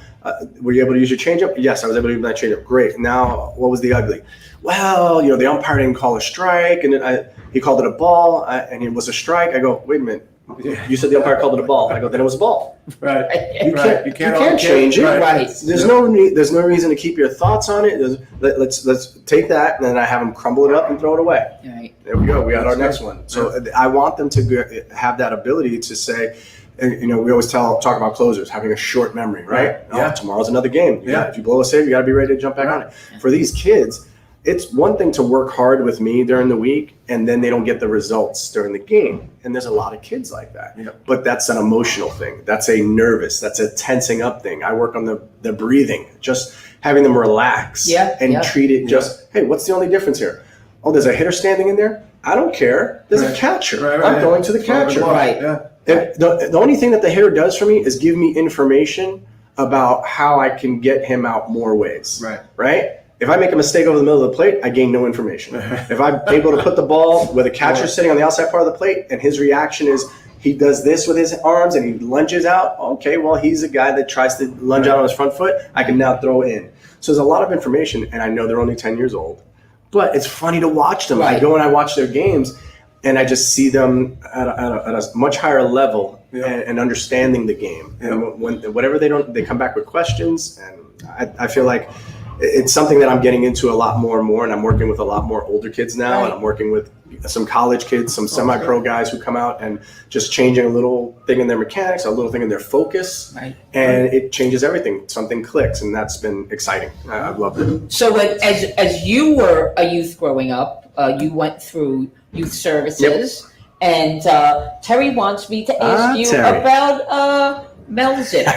I knew it. So, am I under oath here? You're under oath. Okay. But you can say whatever you want. Yeah. This is a committee hearing. We're good. I can say whatever I want. So, Mel Zitter was the best, worst thing for a kid's career, a kid's playing career. But it wasn't just his playing career, because what you have to understand about Mel Zitter, his tactics of profanity, verbal abuse, physical abuse. Back in those days, okay, a lot of the kids that he coached came from a single parent home, And most of the time, the dads weren't involved. The dads weren't around. And they didn't have that disciplinary. So he was the disciplinarian, and the parents welcomed that. Yeah. The parents understood that. The parents understood that it wasn't just about, hey, you made a bad play, get over here, you suck. It was more about accountability. You showed up late. Right. You're going to run Right. for both games of the doubleheader. Right. Discipline. Discipline. Where you can't do that nowadays. Yeah. And the way it's done is different nowadays. Mel did it, and he didn't care if you were the best player he's ever seen or the worst player he's ever seen. Honestly, I believe that's the way it should be. It's like a Bobby Knight. That's the way it should be. If Bobby you have Knight. a responsibility to a team, Yep. it doesn't matter whether you're Right. at the top of the totem, bottom of the totem. Rules are the same for Right. everybody. It's a team. Yep. Yeah. And what Mel did was he would challenge you to be the best version of you. What he did to me was cruel. And we went away for a tournament. Actually, it was the tournament where I got seen at Brandeis University by their pitching coach. And me and John Rodriguez, who played for the St. Louis Cardinals, we combined on, it was either a no-hitter or a one-hitter. It was something very close to that. And we had a great game. We're traveling home, and Mel says, "So are you going to join us full time?" I was with Amity at the time, and I joined them just for the tournament. So Mel says, "Are you going to join us full time? When are you going to be? When are you going to man up and join us?" And to me, they were the evil empire because they were so good. These kids were so good. They were so much better than every team I was. But I told him, I said, "I'm not going to join you until I beat you." I go, "When I beat you, then I can join you. Until then, I'm not doing it." And he goes, "Nelson, you're going to be a legend in your own mind." And I was like, "Oh, I freaking hate this guy." But that next year, I was like turning 16, 17. I was in high school, and I said, "You know what? I need the challenge. I need the challenge because I'm getting to a point where I feel like I'm good. I'm good. I'm a switch hitter. I can do this. I can do that. But I'm the best guy on my team. Right. It makes me the worst guy on their team. Right. And so I want to go on that team and then prove that I'm better than I am and what I would be. I might start out at the bottom, but I'm going to work my way." Right. And I was never the guy who threw the hardest, ran the fastest, or lit up the radar guns. None of that. But I was a kid that, like I said, he could put me in any position. Right. He could put me on the mound against any team, and he didn't have to worry about me. Right. I knew what I was capable of. I wasn't ever somebody who would just embarrass you in that position, and I hustled all day long. That was my thing. My thing was hustling. And when I got to college, my college coach said, "I can't teach talent, but I can teach hustle. So we're going to run in and out of the dugout every single time. If you're not, you're going to sit on the bench." Well, everybody's going to do it. Again, he didn't have a favorite. Nobody gets to walk. But Mel kind of instilled that in me early on. Right. That, look, for me to stand out, it's, man, why is that kid running out a walk? Right. Why is that kid, I hit a ground ball back to the pitcher and would almost beat it out. That was my thing. Like, I would get so pissed that I would do that. And so when it came to challenging myself, and then I got to college, I'm in a Division III school, and I'm like, all right, I'm going to go back home and play with youth service. And I never forget it. My coach says, "Well, I think I could get you in the Cape Cod League." And I'm like, "Cape Cod League? I'm a Division III pitcher. How am I getting in the Cape Cod League?" He goes, "Well, the pitching, the coach from one of the schools that we played against in Division III is going to be the pitching coach for the Wareham Gatemen." He goes, "I'm going to give him a call, see what he thinks." He calls him right in front of me, and he says, "Figueroa?" He goes, "I'd love to have him." He goes, "Here's the thing. Our roster's full right now. We're at 27 guys for the 25-man roster. We're at 27 guys. What we want to do is maybe bring him in." He goes, "I know if they see him, they'll love him." He goes, "Bring him, let him come in." So I went to the Cape, drove there, stayed there for 3 days. Originally was just going to kind of, for 3 days, work out with the team, practices. And then the draft came and they signed 2 guys. Oh, wow. And so they were like, "All right, you're going to stay." So here I am, probably the 26th guy on the 25-man team, really. But I'm on the roster, I'm playing, and I get to pitch. And I'm pitching alongside Division I kids, and I'm holding my own. It no longer became, this is a Division III kid. Right. Now it's like, oh, we're facing that righty that has a nasty split, and knows how to pitch. Make the all-star team. We win the championship. In the championship, we throw back-to-back-to-back shutouts, Wow. which has never been done in the history of the Cape League. So it was always like, wow, I'm doing something that I'm leaving my mark. But while I'm doing it, it was just thinking about just this in the moment. I'm not worried about it. I wasn't thinking about what comes next. Right. I was like, yeah, do I want to play in the major leagues? Yeah. I didn't even understand the process of getting there. Right. So the next year I go and I'm pitching in my first game in Florida, and there's 32 scouts. Wow. And I'm like, what is going on? Scout from every team. I'm like, what is going on? I got scouts looking at me, radar guns in my bullpen. I'm like, what is going on? And so all of a sudden it became, okay, this could become a reality. I'm getting phone calls at the dorm. Hey, if we drafted, what round would you, how much would it take to sign you? I'm like, this is a prank call. How did you get my number in my dorm? And those things happen. And yet still, I was still only a 30th round draft pick for the Mets. Right. I get drafted, and then the reality part of it, and this is what I say to every kid, you can't control where you get drafted, by who you get drafted, but you get drafted and you're getting an opportunity to do it. I wanted lots of money, a house, a car for my mom, the whole 9 yards. And it was, hey, $2,500 and your last year of school paid for. Take it or leave it. What was I going to say? No. And then I get hurt and never had the opportunity. I would be one of those guys that always sits back, going, man, I would have been on the Mets. Right. I would have been the best pitcher the Mets ever saw, but I never did. So I said, you know what? My mother looked at me. She goes, what have you always wanted to do? I said, play professional baseball. She goes, they're giving you an opportunity. Right. Got my foot in the door, and the same kind of thing, same kind of philosophy stayed. I'm going to prove that I'm better than what you signed. I'm going to prove I'm better than what you're looking at on a radar gun. I'm going to prove I'm better. And I kept climbing up, and then I got to the major leagues. And for me, it was just, I never felt like I got, hey, 33 starts, here's the ball, go get him. Right. I never felt like I got that because of all the things where you could say, oh, he doesn't throw 95. Oh, well, he doesn't do this, he doesn't do that. Right. But if I ever did have the opportunity, and I had success all over the world at every level, and I'm grateful for that, the one regret is I didn't have a single GM say, man, let's see what he can do for 33 games. Right. That was the one thing. I loved moving into the reliever role because I was a rubber arm. Mm-hmm. So again, adapting, learning that, hey, I was better off relieving than starting. Zach Britton was a starter, and then look at him now. He was okay starter, and then became a great closer, bullpen guy with a nasty sinker. And there's a lot of guys like that you have to make the most of the opportunity. Yeah, right. You can't sit back and say, I'm waiting for more, or this. That may never come. Right. That may never come. So I was very grateful for Mel Zitter and everything he did for me by challenging me way back then to not be a legend in my own mind. See, Terry, you're expert. You got it. Oh, she knows. She knows. She says, I can hear Mel's voice. Chocolate Blanco. That's her son's nickname. White chocolate. It's a very. I still talk with all those guys. We won a championship in Johnstown, Pennsylvania. I'm still in touch with those guys. We get together, we go to the awards dinners, and we support the kids that are coming up. Actually, I'm starting to work with them now over in Ozone Park at the place that I'm working at there, All City Dugout. The Bonnies Youth Service, they're being coached by guys I played against. Right. The organization, Jerry's still there. Mel still has his hands in with Youth Service, and I'm still, I'm there kind of trying to help both sides of it. I'm trying to get the kids better. I want to see these kids be successful. Sure. I hate going back to my neighborhood and going, it's been 30 years and nobody's come out of here to be that kind of ball player. I would love to be the inspiration for someone who says, hey, I grew up, watching Nelson Figueroa, and I'm able to follow in his footsteps. So that to me is what I strive to, and it pushes me to try and get these kids better. No, it is. It's so much fun. The Bonnies have been around. My oldest brother, I'm not going to say how old he is in case he's watching, but he played for the Bonnies in the early 60s, the early to mid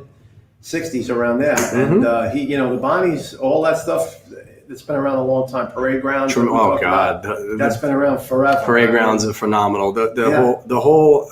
I think that's something we talk about now.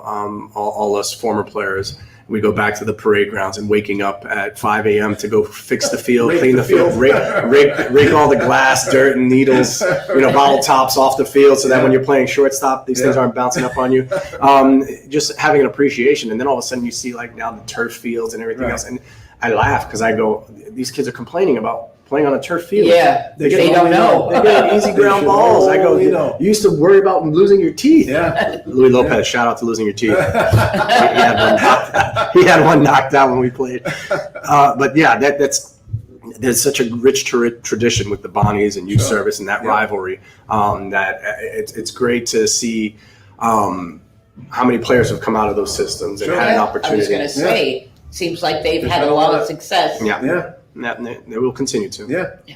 And Rob says unfortunately, teams only want to sign the high velocity guys, Yeah. and the guys who know how to pitch that don't throw hard are getting less opportunities. That's a good point. It's as valid as they come. But here's the thing: I think teams are going to start realizing that you now have pushed the mean upward, right? Everybody throws 95. Right. Correct. Everybody has Yeah. a 91 Yeah. mile an hour slider. So if hitters are seeing more and more guys doing the same thing, then those guys that are slower, the Kyle Kendricks of the They're world, going to be the harder ones to hit. even Jason Vargas used to tie people in knots with 84. Oh my God! Yeah, 84 miles an Balloons up hour, there, and he's right? tying people in knots. So Yeah. you have to.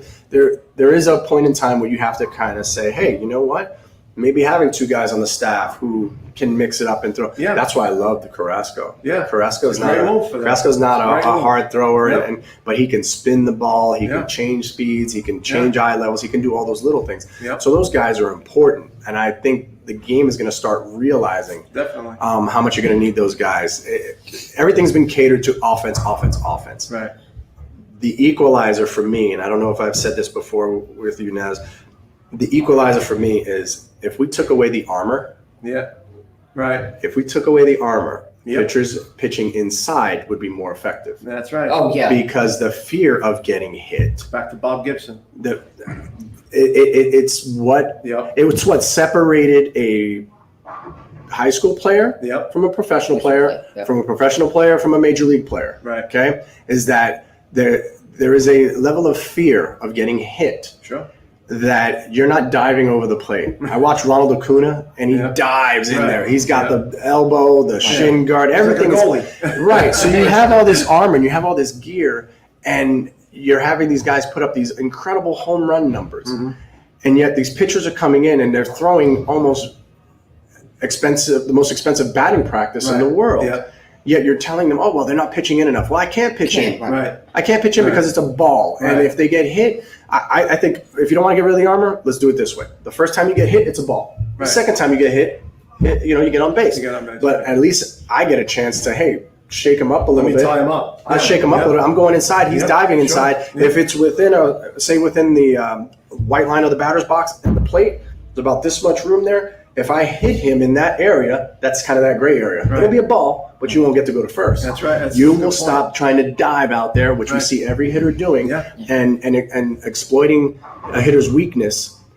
Now all of a sudden, half the plate is cut off. That's right. You got to try and fight over that outer half of the plate. And Yeah. it's catered to creating more and more offense. They want to see offense. The only thing that helps is that the shift, and they want to take away the shift. Shift, Don't they? right. They want to take away. So if you take away the shift, right? Because if you take away the shift, now all you really want is home run derby. Right. So then go right to home run derby. Right. And you have 9 innings of Play home run derby. softball. Right. Go 9 innings of slow pitch. The guy does the triple fake and then arc and then run away. That's what you're heading towards. Yep. If you don't, the gear used to be if you got hit, if you got hurt, Right. if you fouled the ball off your shin or foot. Right. Because I throw a nasty sinker inside and you fouled off your foot, I did my job. Right. Right. That's right. what. Right. Yeah. That's That's what's gone. supposed to happen. Right. That's gone. Now there's no fear of this guy That's right. swinging at that pitch and fouling it off his foot Yep. because the equipment takes a 100-mile-an-hour ball and it makes it feel like 30. Yep. 30, you can brush off. Sure. Yeah. Yeah. 100 miles an hour, you won't want to. That's right. You don't. I think it would change the game. And would it be less run scoring? Possible. Yep. But pitchers aren't having to be that complete anymore. Pitching on both sides of the plate, commanding Right. both sides of the plate. That's right. You don't see that. No, you don't. And the ones that do it, Yep. like the DeGroms of the world, that's why they excel. Yeah, that's a good point. Give me that old school, being an old school guy, give me the 70s, give me the late 60s, give me all those Oakland A's types teams where they had some guys that could bash the ball, Mhm. but they won on their pitching. Yeah. And they won on their ability to play defense. Defense. And steal a base. Yeah. And do all those things. Stealing bases doesn't matter anymore. But Right. when you have a guy that does it, it changes it because he's Right. the only guy in baseball that can do it. Right. There's two guys that you look at. It's like Trey Turner, Right. Hamilton whenever he used to get on. Right. But those are the guys that are game changers when it comes to speed. But that's two guys. Yeah. So now you get these guys who are average base runners, and Kevin McReynolds, who stole 28 straight bases. Oh my God, yeah. He stole 28 straight bases. Right. Moving himself in the scoring position Right. was a Right. phenomenal thing. Yep. Now they don't even do it. It's station to station. That's right. With the shift on, you see all these different things where the game is being played at at more of a standstill, wait for something to happen kind of wait pace. for the 3-run Not home. make something happen, Right. which Yep. was the passion in baseball, right? Right. Watch how this guy gets on. Watch him make something happen. Watch how the hit and run is going to make something happen. Right. No, you're Those right. are not being done anymore. Right. Now it's just hoping. Right. Yeah, that's right. Hoping this guy makes a mistake and hoping this guy hits it out of the park. Can have a home run. That- That's true. So that's to me what's really killing the game and the ability for the game to be more of a action filled. Yeah. People getting hit is action. Right. Maybe in the wrong way. Maybe in the wrong way. Speaking as a pitcher. You know what I hate it? I hate it when I remember Urena hits Acuna. Right. And Stephen A. Smith was on ESPN going, he should be charged with assault. I remember that. Stop it. All right. Stop it. That's the beauty. That's why Stephen A. Smith isn't in the batter's box. Right. That's Because why. he's scared of getting hit with a ball. It's not like Clemens throwing it. No, it's not throwing at the guy. Not throwing at the guy. We don't want, I hate to see guys throwing at the head, but Right. that art of hitting someone is lost as well. Yeah. Strickland, remember the Strickland Bryce Harper? Yes. Strickland drilled Bryce Harper in the thigh, Yep. Yeah. 98 miles an Yep. hour. And after the whole ruckus, during the interview, Harper said, I respect him. Right. You know why? He did it the right way. He hit me Right. down low. He didn't go for the head. Right. He hit me right in the thigh. Yep. He goes, I took it like a man. I was upset, and I ran out there, and then he threw the helmet from point blank range. So there is not Not a check and balances, but there is a right way to do it. And Syndergaard missing Utley by 6 feet was Right. why? Because he's not used to doing it. Right. Yeah. Of course. Not used to pitching inside. Oh, what do you got to miss? Instead of missing 6 inches inside, I got to miss a foot inside, Right. not 4 feet. Right. Or 3 feet above the guy's head. Let's throw behind them. Well, you Right. throw it 3 Right. feet above the guy's head, and you're talking about, hey, 60 feet, 6 inches, come meet me. Meanwhile, you're not. I have more hit batters in one season than he has in his career. So that to me is where the game is lost. Where a pitching inside Right. is such definitely. a huge asset for Yeah. any pitcher, and it'll make all these throwers better pitchers if they're able to open Yeah. up the zone. That's true. Yeah. You're right. Good question, Rob. It's true. That's Well, odd. Count on Rob. Count on Rob. Yep. So, to wrap it up. Gonna Already? ask for, yeah, I know, it's only Now, it's an hour and a half. unfortunately, well, you know what? I have a conference call at 3:00, but I do have other things in between I have to get back to. We do have the inauguration coming up in less than a week. I'm good. Oh, there's big things going on. Yeah. What is, Joe first, what's your prediction for the Yankees season? I knew you were going to ask me that, Naz. But I'll say this, and then I'll let Nelson maybe elaborate on it after I give my answer. If the Yankees are foolish enough to not re-sign DJ LeMahieu, it could be a long season and a season where maybe they miss the postseason. But if they sign him, and if you know what, I'm even okay if they let Tanaka go, because I have to tell you, as a Yankee fan, I obviously rooted for the guy because he was on my team. Never been a Tanaka fan. There seems to just be a little something missing with that guy, and it seems like sometimes he thinks too much. I don't know if it's the culture from where he came from, but he doesn't seem to. There's something off with him. So I'd be willing to let Tanaka go. Severino is coming back, so that's a positive. But if the Yankees do the right thing and give DJ the 5th year, I know he's going to be 37 by that time, but give it to him. The guy's your best player. He makes the rest of the lineup go. So if DJ comes back, I say, you know what? Yankees win 92 games and make it into the playoffs. I'm not going to say division winner because maybe it's going to take more than that. But Yankees get in at least as a wild card if DJ comes back. Well, if there's even 92 games to play. If there's even 92 Your games. friend, Yeah, I know my friend Rob. says Yes. less wins than the Mets. Ooh. Expect nothing less from my friend Rob. And for the Mets, I'll say this. I think the Mets also make the postseason. I could see them winning between 88 to 90 games if everybody stays healthy. And I think it's going to be a good baseball season for the New York teams. Yeah, I agree. I think my problem with the Yankees, name the 5 starters for the Yankees if you take Tanaka out. Oh boy, Name 'em. Yeah, I know. It's Gary Cole. It's Severino. It's Jordan Montgomery. It's That's my point, right? So right now we're naming 3 starters with Severino coming off Tommy John being one of them. Yeah. So you got 2 starters that you really are banking on. Although Cole is. I mean, you got Gary Cole. But Montgomery himself, Yeah. he came back, but he's come back from injury. So you're only having those 3 starters. Right, yeah. I think we've said how many times the Yankees need 6 starters at least. Probably more. Because of the amount of wear and tear on those top end guys that you really can't really do anymore. Right. The Dodgers have always done a nice job of using that 10-day DL. Of resting a guy like Kershaw and resting their starters and kind of giving them a break in between here, right? I just don't. You can let Tanaka go, but you better have at least 3 more guys signed. Yeah. And I don't see that urgency of them signing starters. No. And they don't have to be. Think about the offense that you have. Yeah. You need guys that can eat innings and guys that can keep you in a ball game. Right. I don't need the Trevor Bauer necessarily. Yeah. I don't need Trevor Bauer necessarily. Yeah. But I need 3 guys that will match that salary perhaps. Yeah. So that I can have the length, I can have options, I can have. Yeah. I think that's the depth. The starting depth is what worries me. The relieving core, they're only getting older. Right. The Yankee Chapman bullpen, Chapman is still everyone's throws 100 now. right. So Chapman right now, Chapman is still. Is Chapman your strength or your weakness? I kind of like Britton in the closer role myself. And so can that even function? Because Chapman has said he is a closer, and that's it. Right. So there's a lot of things there. When it comes to the lineup, can they survive not having DJ? Yes. However, to play winning baseball and not play home run derby, DJ LeMahieu is that guy that can do those little things. Hits behind the runner. Hits behind a runner, inside outs with the best of them, and just gives you a quality at bat and can play 3 different positions and give you solid defense. A Luke Voigt who hits 20 home runs in a shortened season is nice. Right. But then you're always worried about his defense and how many games can he play in a row. He's a bit of a liability. How many guys can DH at the same time? Right. Yeah. That's another thing, right? Yeah. I still can't understand how Stanton was an MVP, played right field in Miami. I know. But you won't play him in the field at all in Yankee Stadium. You're afraid. The ball goes over his head just the same. It's 300 feet. Yeah. So what are you worried about? Yeah. To get him in the lineup and have him out there, is he that fragile at $30 million?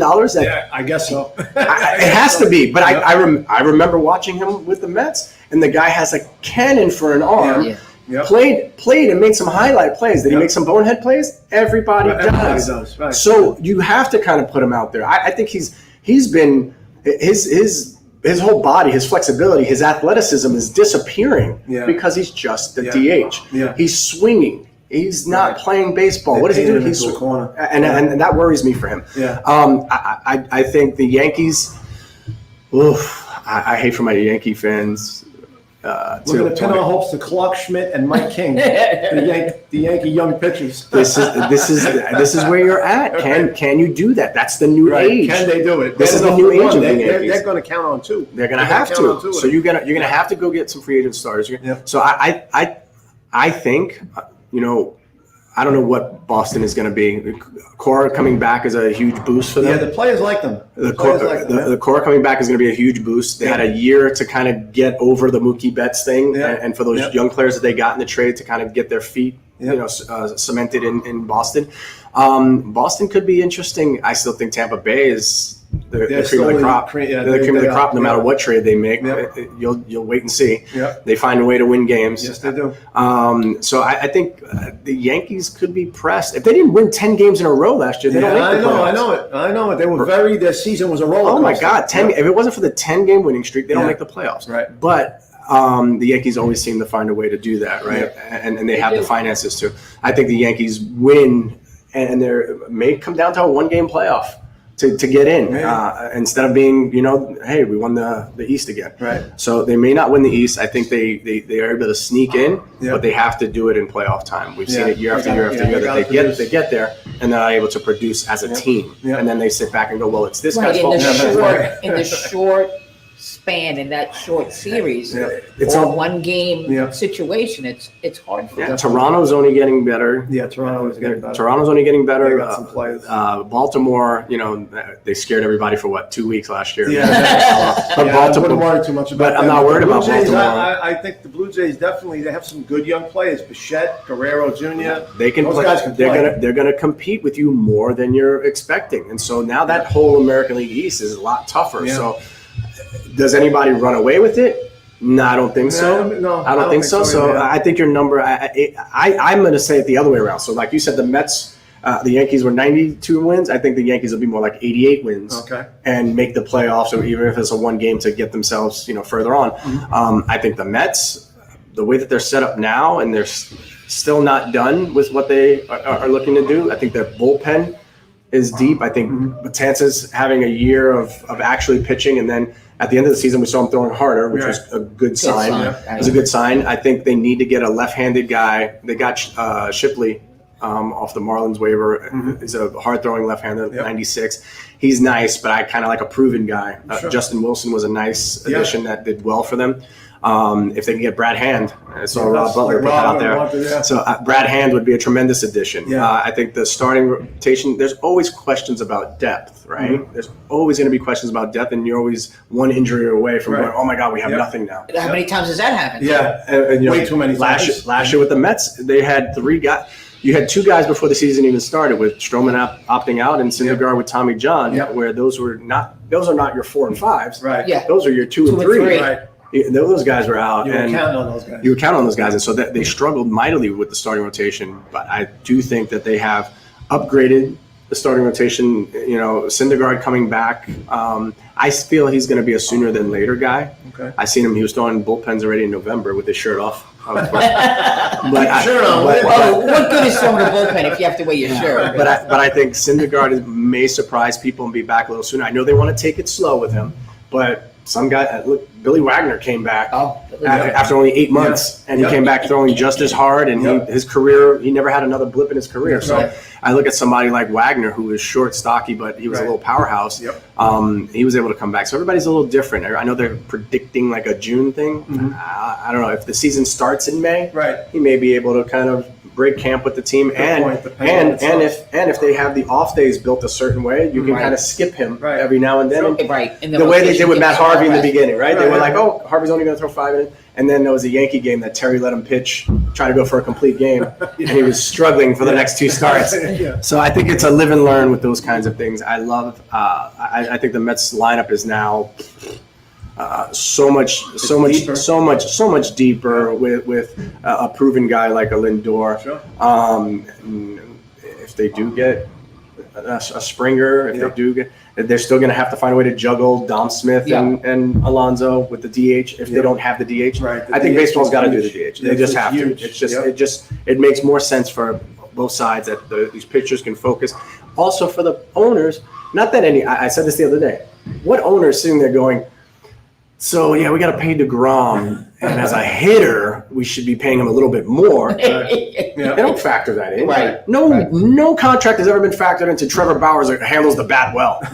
No one does not sign him. Now I don't like the guy. He strikes out every time he comes up. Let's knock his contract down. So if that's not a value changer, get rid of it. Get rid of it and have an opportunity with 26-man roster to keep it. Swing the bat and give your team a chance to win late in the ball game. Where you're not thinking, if I take this pitcher, I don't have anybody to hit. I think the Mets are going to win 92 to 94 games. There you go. If they and especially if Syndergaard comes back and he's able to put up those numbers. I go back to the poor Mats as the X factor. If Mats is able to do anything, and if Mats can be that reliever from the left side. But to make him Oliver Perez, you got to find your role. He went from That's a very good. When he first came up. That's very good. When he first came up, who was he? He was Kuzman when he first came up. That first game he came.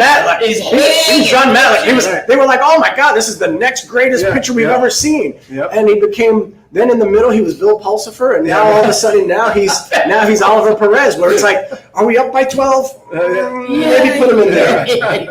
I never forget they were in that stretch where they needed it was a must win, and Steven Matz is starting.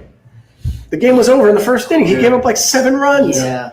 There's something that has gone that has gone into his head, and it's not a physical. His physical gifts are still there. He hasn't been injured. Right. But his mental side is just, man, there is nothing there that's giving him that confidence that he can not just do it once, but do it every single time. Yeah. So this has always been my frustration with high-level players. So now you think about a regular Saturday weekend athlete that starts to struggle with their game, and they try to work through it and read some books on sports psychology. You're a professional athlete. This is how you get paid. You have no access to somebody who's going to sit and break down what is going on in here? Yes, but can that person process the information, or does it become does it become paralysis by analysis? Correct. That's the way I had thought. He physically doesn't feel like he can do it. Now mentally, he's getting overwhelmed. Baseball players aren't good at homework. We've never been good at homework. That's why we're baseball players. Athletes aren't good with homework. And so when you give them homework and they're paid professionals to just play a game. DeGrom is great with homework. DeGrom is great because DeGrom's focus is laser-like. Right. But not everybody has that. Exactly. Remember, they trained together. They hung out together. He followed DeGrom around every single thing. And DeGrom even said last year, this is the best I've ever seen Steven Matz. This is going to be his year. And after 2 starts, you're like, oh my God, here we go again. With him, honestly, and we talk about the mental side of things and the weekend warriors and doing the research in the books. With him, it's very similar. He's never failed in his life. Don't say the MH. Struck a nerve here, folks. What's the MH? He's never failed, and when he's now failing, He doesn't. he has no experiences to draw off of, and every experience that he has to draw off of is at the major league level. There's nowhere else to go. Understood. Major league level, and he's sitting there going, it spirals out of control on me. Right. I could, and as somebody who is a pseudo athlete, I could understand that.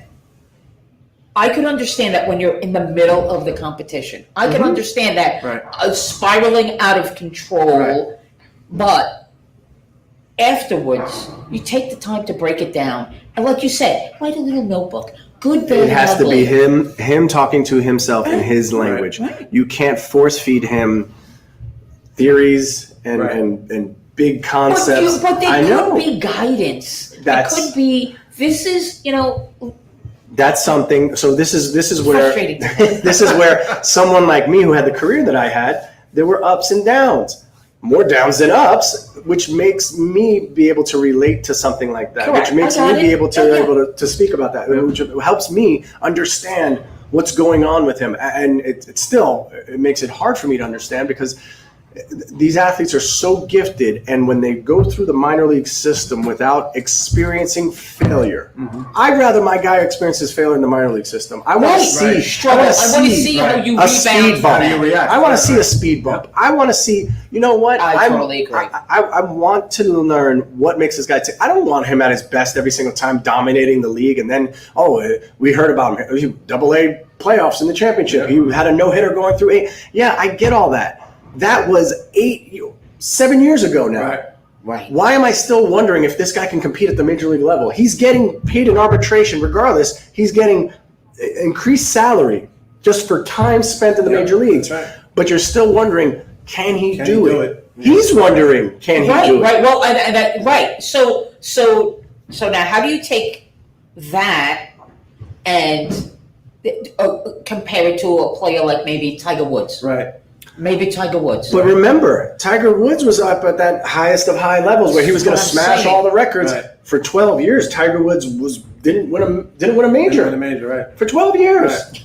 That's a long time to be long time to be Tiger Woods good, but it's not the greatness of Tiger Woods, right? And then when we see him win the Masters, and we all felt the joy, you could see it, like it all melted off of him, like, oh my God. Because why? It was something that was so coveted. It didn't come easy anymore. The road back. The road back. The stuff on and off. Right. Right. And on and off. On the course, off the course. He had the stuff with his marriage. He had all the stuff he was going through. When you are in the spotlight, it's a good and a bad thing. Yeah. You can't hide in the spotlight. Everything is magnified. You can't hide. DeGrom has done an amazing job of keeping hiding. You know why? Because one of his best friends, one of the guys that he reaches out to most, one of the guys that he talks to most was David Wright. There you go. There was no one in New York sports history who disappeared from the limelight more than David Wright when there was no game. Right. While he was on the field, one of the most spectacular players to watch, making diving plays, doing this, the bat, the running, the fire, the passion, everything you would want in a player. Correct. Yep. Wore the C and proudly you were like, that's our captain. Right. But as soon as he left that field, you had no idea what he was doing. You didn't know where he ate. You didn't know if he watched a movie. Right. He had never been to a Knick game, a Ranger game. Yet you're seeing these guys have what? Right. Who was it? Vic Black. Vic Black's posting on Instagram. He's down with the Rangers. Who cares? I get it. The moment is very short. The window of opportunity is very short. Yep. But focus on your craft and how long can I be the best that I can be. DeGrom is that same guy. He gets in his truck. He goes home. Gone. You don't hear a dang thing about DeGrom and what he does. All you know is he shows up the next day for work, ready to work and get better. And all he has done is gotten better and better and better. David Wright set that tone for him. And again, I talked about how Syndergaard should have learned from all these lessons, but they haven't gotten it yet. And you know what? I Matt's can understand people are people are just different, Some people can do that. Some people can turn inward and kind of go on their merry way and be very happy with that. And some people really can't. But I always root for the person to that comes up against that struggle to come out on the other side. So I always want to see that Tiger Woods U.S. Open victory after so long. Everyone, because you want these athletes. It's not about the money is great, but you got to remember the scrutiny is 10 times worse than what the money is. I get it, and for most of these athletes, this would be the job that they have, and that's the money that they're going to get. And you see a lot of former professional athletes struggling because they don't know who they are after this. They don't know who they are, what they can do. They're defined by what they did. Their athletic ability, their God-given athletic ability to get to that level. And then imagine now, what is Matt Harvey going to do? I know you don't want to hear him, but what is Matt Harvey going to do? No, because they've tried everything with him since he's left the Mets. He's still the worst starter in all of baseball. What team is still sitting there going, let's give him another? Daniel Bard. That's the name I was looking for. You know what I'm talking about? The guy who was with the Red Sox, 100-mile-an-hour wiffle balls he used to throw, and then he got the yips. I played with him in 2012, and he couldn't go an inning without hitting at least two guys and walking at least two guys. He was out of baseball. He was coaching. But as he's playing catch with guys, they're like, Jesus, you're still throwing hard. He was back with the Rockies last year. And it was such a great thing to see this guy struggle and to figure it out. And it finally clicked. But was I a little jealous that he got every opportunity to do it? Absolutely. But it made such a good story for Colorado to give this guy an opportunity. And it's no fun to pitch in Colorado. So if you're going to do it, you're starting out in purgatory already. All right, it's not hell, but it's purgatory. You got no place to go. So it's good to see these. I need these young athletes to get more mentally focused. So, and that's what I was leading to. So, as somebody who trains young athletes, do you think? And I already know the answer to this. What am I asking? So, do you think it's just as important to teach them that base of where they come from and learning to work through struggle and how you recover through struggle and how you deal with success? I mean, it's both. You have to learn to do both. 1,000,000%, right? That's why I have them keep the little journal for my pitchers, right? When I work with hitters, I give them all the front toss they want. I let them head up the ball off the tee, and the ball that's perfect down the middle, they crush it. They feel great. They want a bat flip on me. Okay, now when you pick up the balls this round, I'm going to move the cage back. Now I'm going to pitch to you, and I'm not telling you what's coming. Right. It changes the game, Right. right? So the parents are paying for these lessons, and these kids are getting these grooved swings that look great, and it looks great, and they're putting it on Instagram. Look at them crush this ball. It's being underhanded from 20 feet away, and everybody looks great when you do that. Sure. Now, even if it's not a hard thrower, I give them game situations. I say, hey, here we go. First hard hit ball, you got a man on first. Now how do you get him over to second base? Your choice. You want to bunt him over? I still like bunting because of the reason I like bunting is fear of the baseball. I watch the kid's reaction. Fear of the baseball and having the ability to put the barrel on the ball and bunt it. Yep. Okay, so Lost art. A lost art. It's something that only makes you better. Yeah. So I have him bunt the guy over. It doesn't count. It's a sacrifice. Guy gets over. Now you have a man on second base with nobody out. What are you trying to do here? Oh, I'm trying to pull the ball, but I'm not. Hey, I'm not going to give you a pitch to pull. So this is a real life. So as I'm throwing him, Game I'm throwing him game situation. I'm trying to backdoor cutter, and he's watching it. After each pitch, I tell him, what did you see? I saw a cutter spin. What did you see? I saw a changeup spin. What did you see? So now this kid is recognizing at 12 years old about spins, about what I'm trying to do. Right. He's not getting another 12-year-old pitching to him that's doing what I'm doing. He's going to get that pitch middle in and be able to pull it and hammer it. Yep. Right. But his preparation already is eliminating. Setting him up for the future. I'm setting him up for the future. Think about the next one. I have told every single kid, I'm not working with you to make you the best 12-year-old you can be. Right. I'm working with you now so that you're going to be the best 15-year-old and you're going to be the best 18-year-old. I'm not working with you to max out what you can be at 12. It's Terry. But my challenging them now only makes them better. And I've had kids that are like, oh my God, I'm so frustrated. I'm not good. Yeah. Right. Good. You know what today is? It's January. Be frustrated now. Go this week and work on stuff that I give you, little homework stuff, things to figure out. And then next week when we work, let's see if you get better. And that's something I pride myself in. Yeah. I think it's an important part of the game that sometimes gets overlooked, and especially with coaching. I mean, because I think that some coaches coach to success, which is great. Mm-hmm. I mean, you want your athletes to be successful, but you really want a well-rounded person. Yes. In addition to a good athlete, somebody that knows how to handle building futures diversity. Baseball is life lessons. Yep. It's life lessons. That's what sports being are. Being a good teammate, being a person who can deal with failure, being a person who can deal with adversity. Those are all things that you learn by playing baseball. That's right. I have, everybody that I played with growing up, they all went into different walks of life, right? They weren't pro baseball players, but I watch them now, and even just the way that they're raising their kids. The discipline that they use, and I laugh. I'll be like, "Hey, that's a Mel Zitter."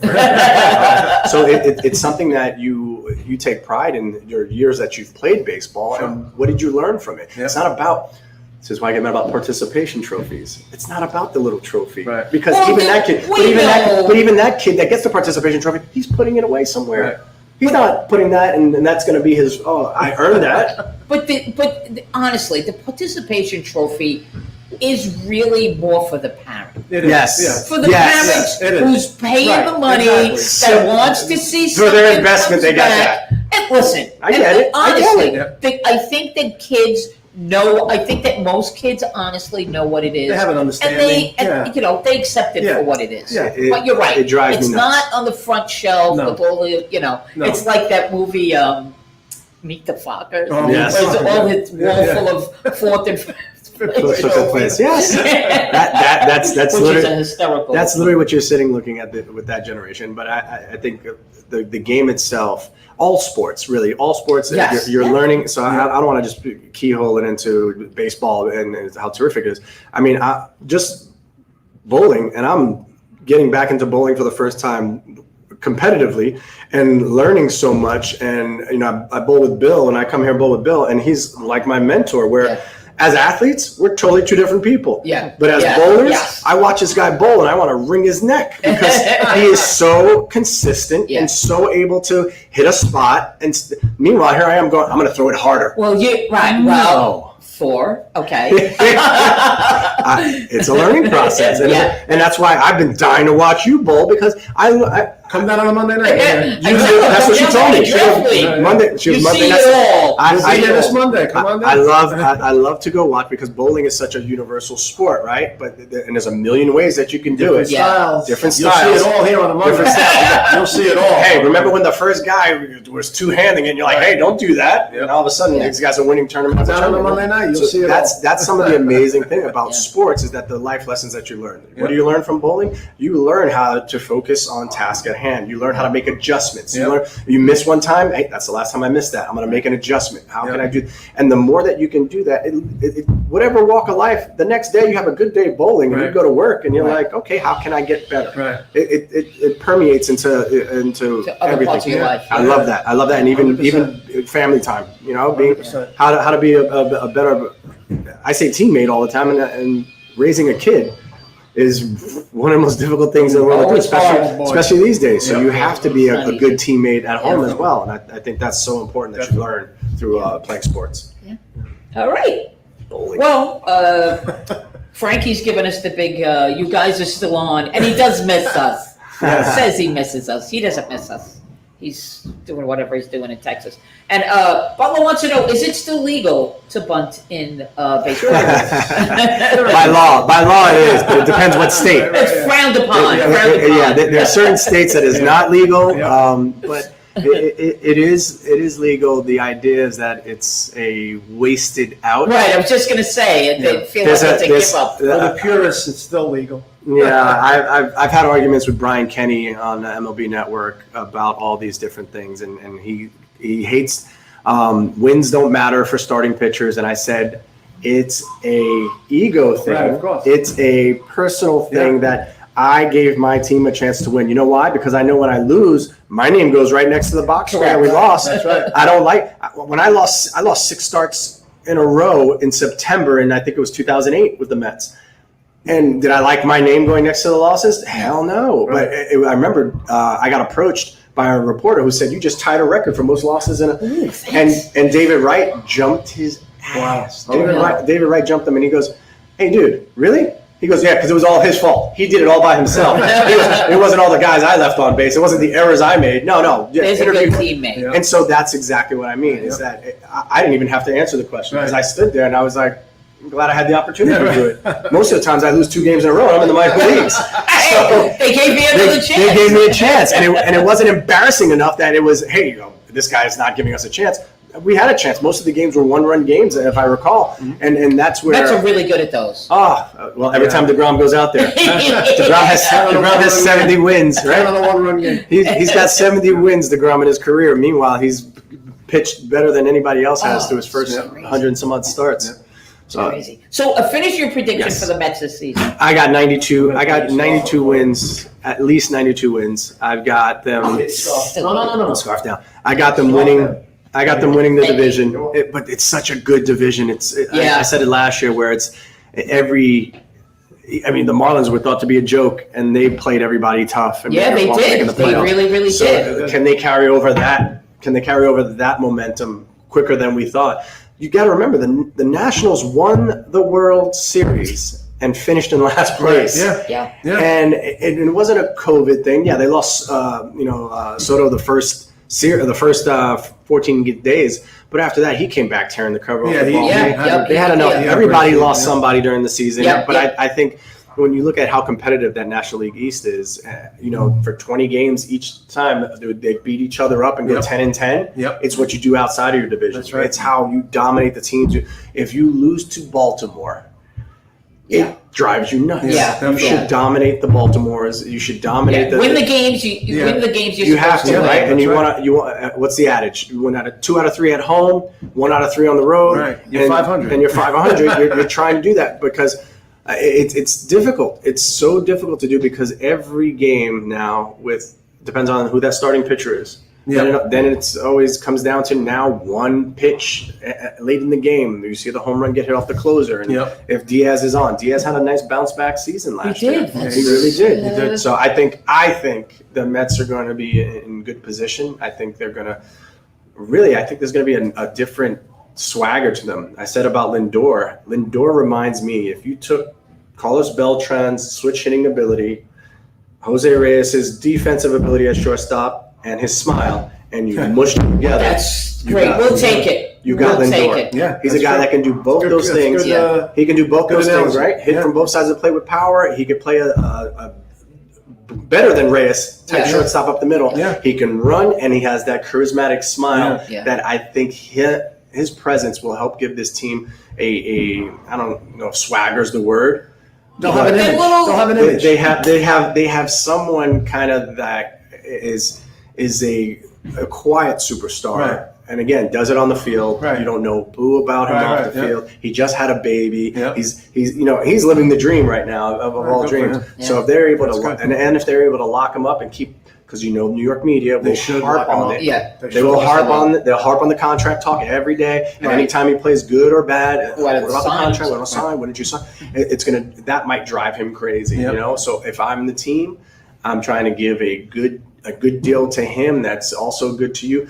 Defer payments. Yeah. Defer payments. Are you listening to me? The Nationals have deferred so many payments that they made that payroll flexible enough so that they To can be able make to moves, work with right? it, right. But Scherzer and Strasburg, I think, are going to get paid for 4 years when they're not with the team. Right. Well, we got the It is what it Bonilla, is. the Bobby Bonilla don't thing. go there. But the Bobby Bonilla led to David Wright.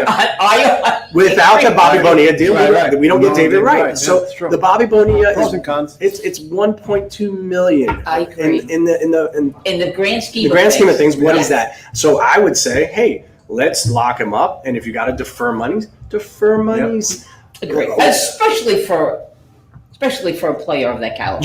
You're going to get. It's not like he's going to not receive his money. Right. In fact, his money's going to be put away, and maybe getting living off the interest on it. Yeah. He's going to be fine the first 3 years of his contract, Definitely. getting paid, whatever it's going to be, 25 million, whatever, 30 million, whatever it's going to be. He's going to be fine with that. And I don't think he's that kind of player that's going to be like, I need it all. He's going to realize we need to sign this guy. We need to sign that Right, guy. right. I totally agree with you. Tom Brady's done it forever. Yeah, yep. Tom Brady's like, I need help. Yeah, I get it. I'm the highest paid player. Yep. I need help. You know Give what me I'm going to do? Cut my salary. Yeah. He's asked for it. Yep. Cut my salary. Defer it. Yep. Give me, instead of 12 million, cut it from 24 million to 12 million, and take that 12 million and give me 2 million per year that I retire. That's Yeah. right. Yeah. That's a nice thing to come and have afterwards. Now he's making things happen down Making in things Florida. happen down in Tampa So Bay. I think And how's the debate? How's the debate? Yeah. The debate was it Belichick or was it Yeah. Brady? That's- But he was surrounded with Yep. superstar cast that he's never yeah. had. Right. Absolutely. Those 3 receivers that he has, second to none. Yep. I mean, I don't think there's 3 better receivers to have. You have Gronk still, who sometimes He's plays out got of his good board. tight ends too. Brait is Yeah. a good Oh tight my end. God. Gronkowski's his guy. Yeah. So and he's got Fournette, who was a good Yeah. running back, Yeah. who comes over That's right. off of waivers. Yeah. He comes in and Ronald Jones Jr. when he was healthy was Yeah. freaking. He's injured They now. had so many weapons. Yeah. He's never had that Right. many weapons. That's true. His weapon was Edelman. Right. Right. Wes Welker. Wes Welker. Well, Those think new about guys. it, how he made those guys Yes. look so much better Yes. than they really Team. were. The team has Yeah. strength again.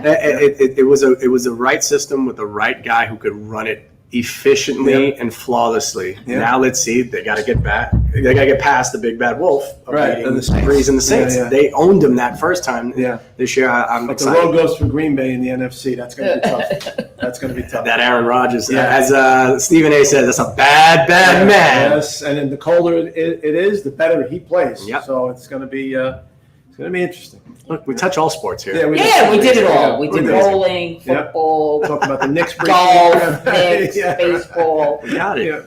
All right. Well, thank you guys for joining Oh, me. pleasure. And, Got me out of work for a few hours. It's fine. Yeah. as always, thanks Nelson for being here. Thanks, Maybe come down and join us on a Monday night. I am going to. Come down, scout the drift. I'm league. gonna.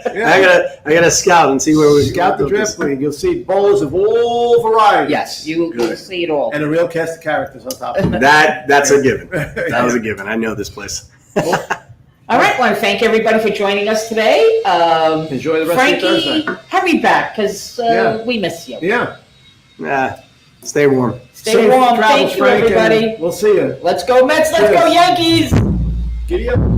I got to figure out how to. All right. Back to the grind, as they say.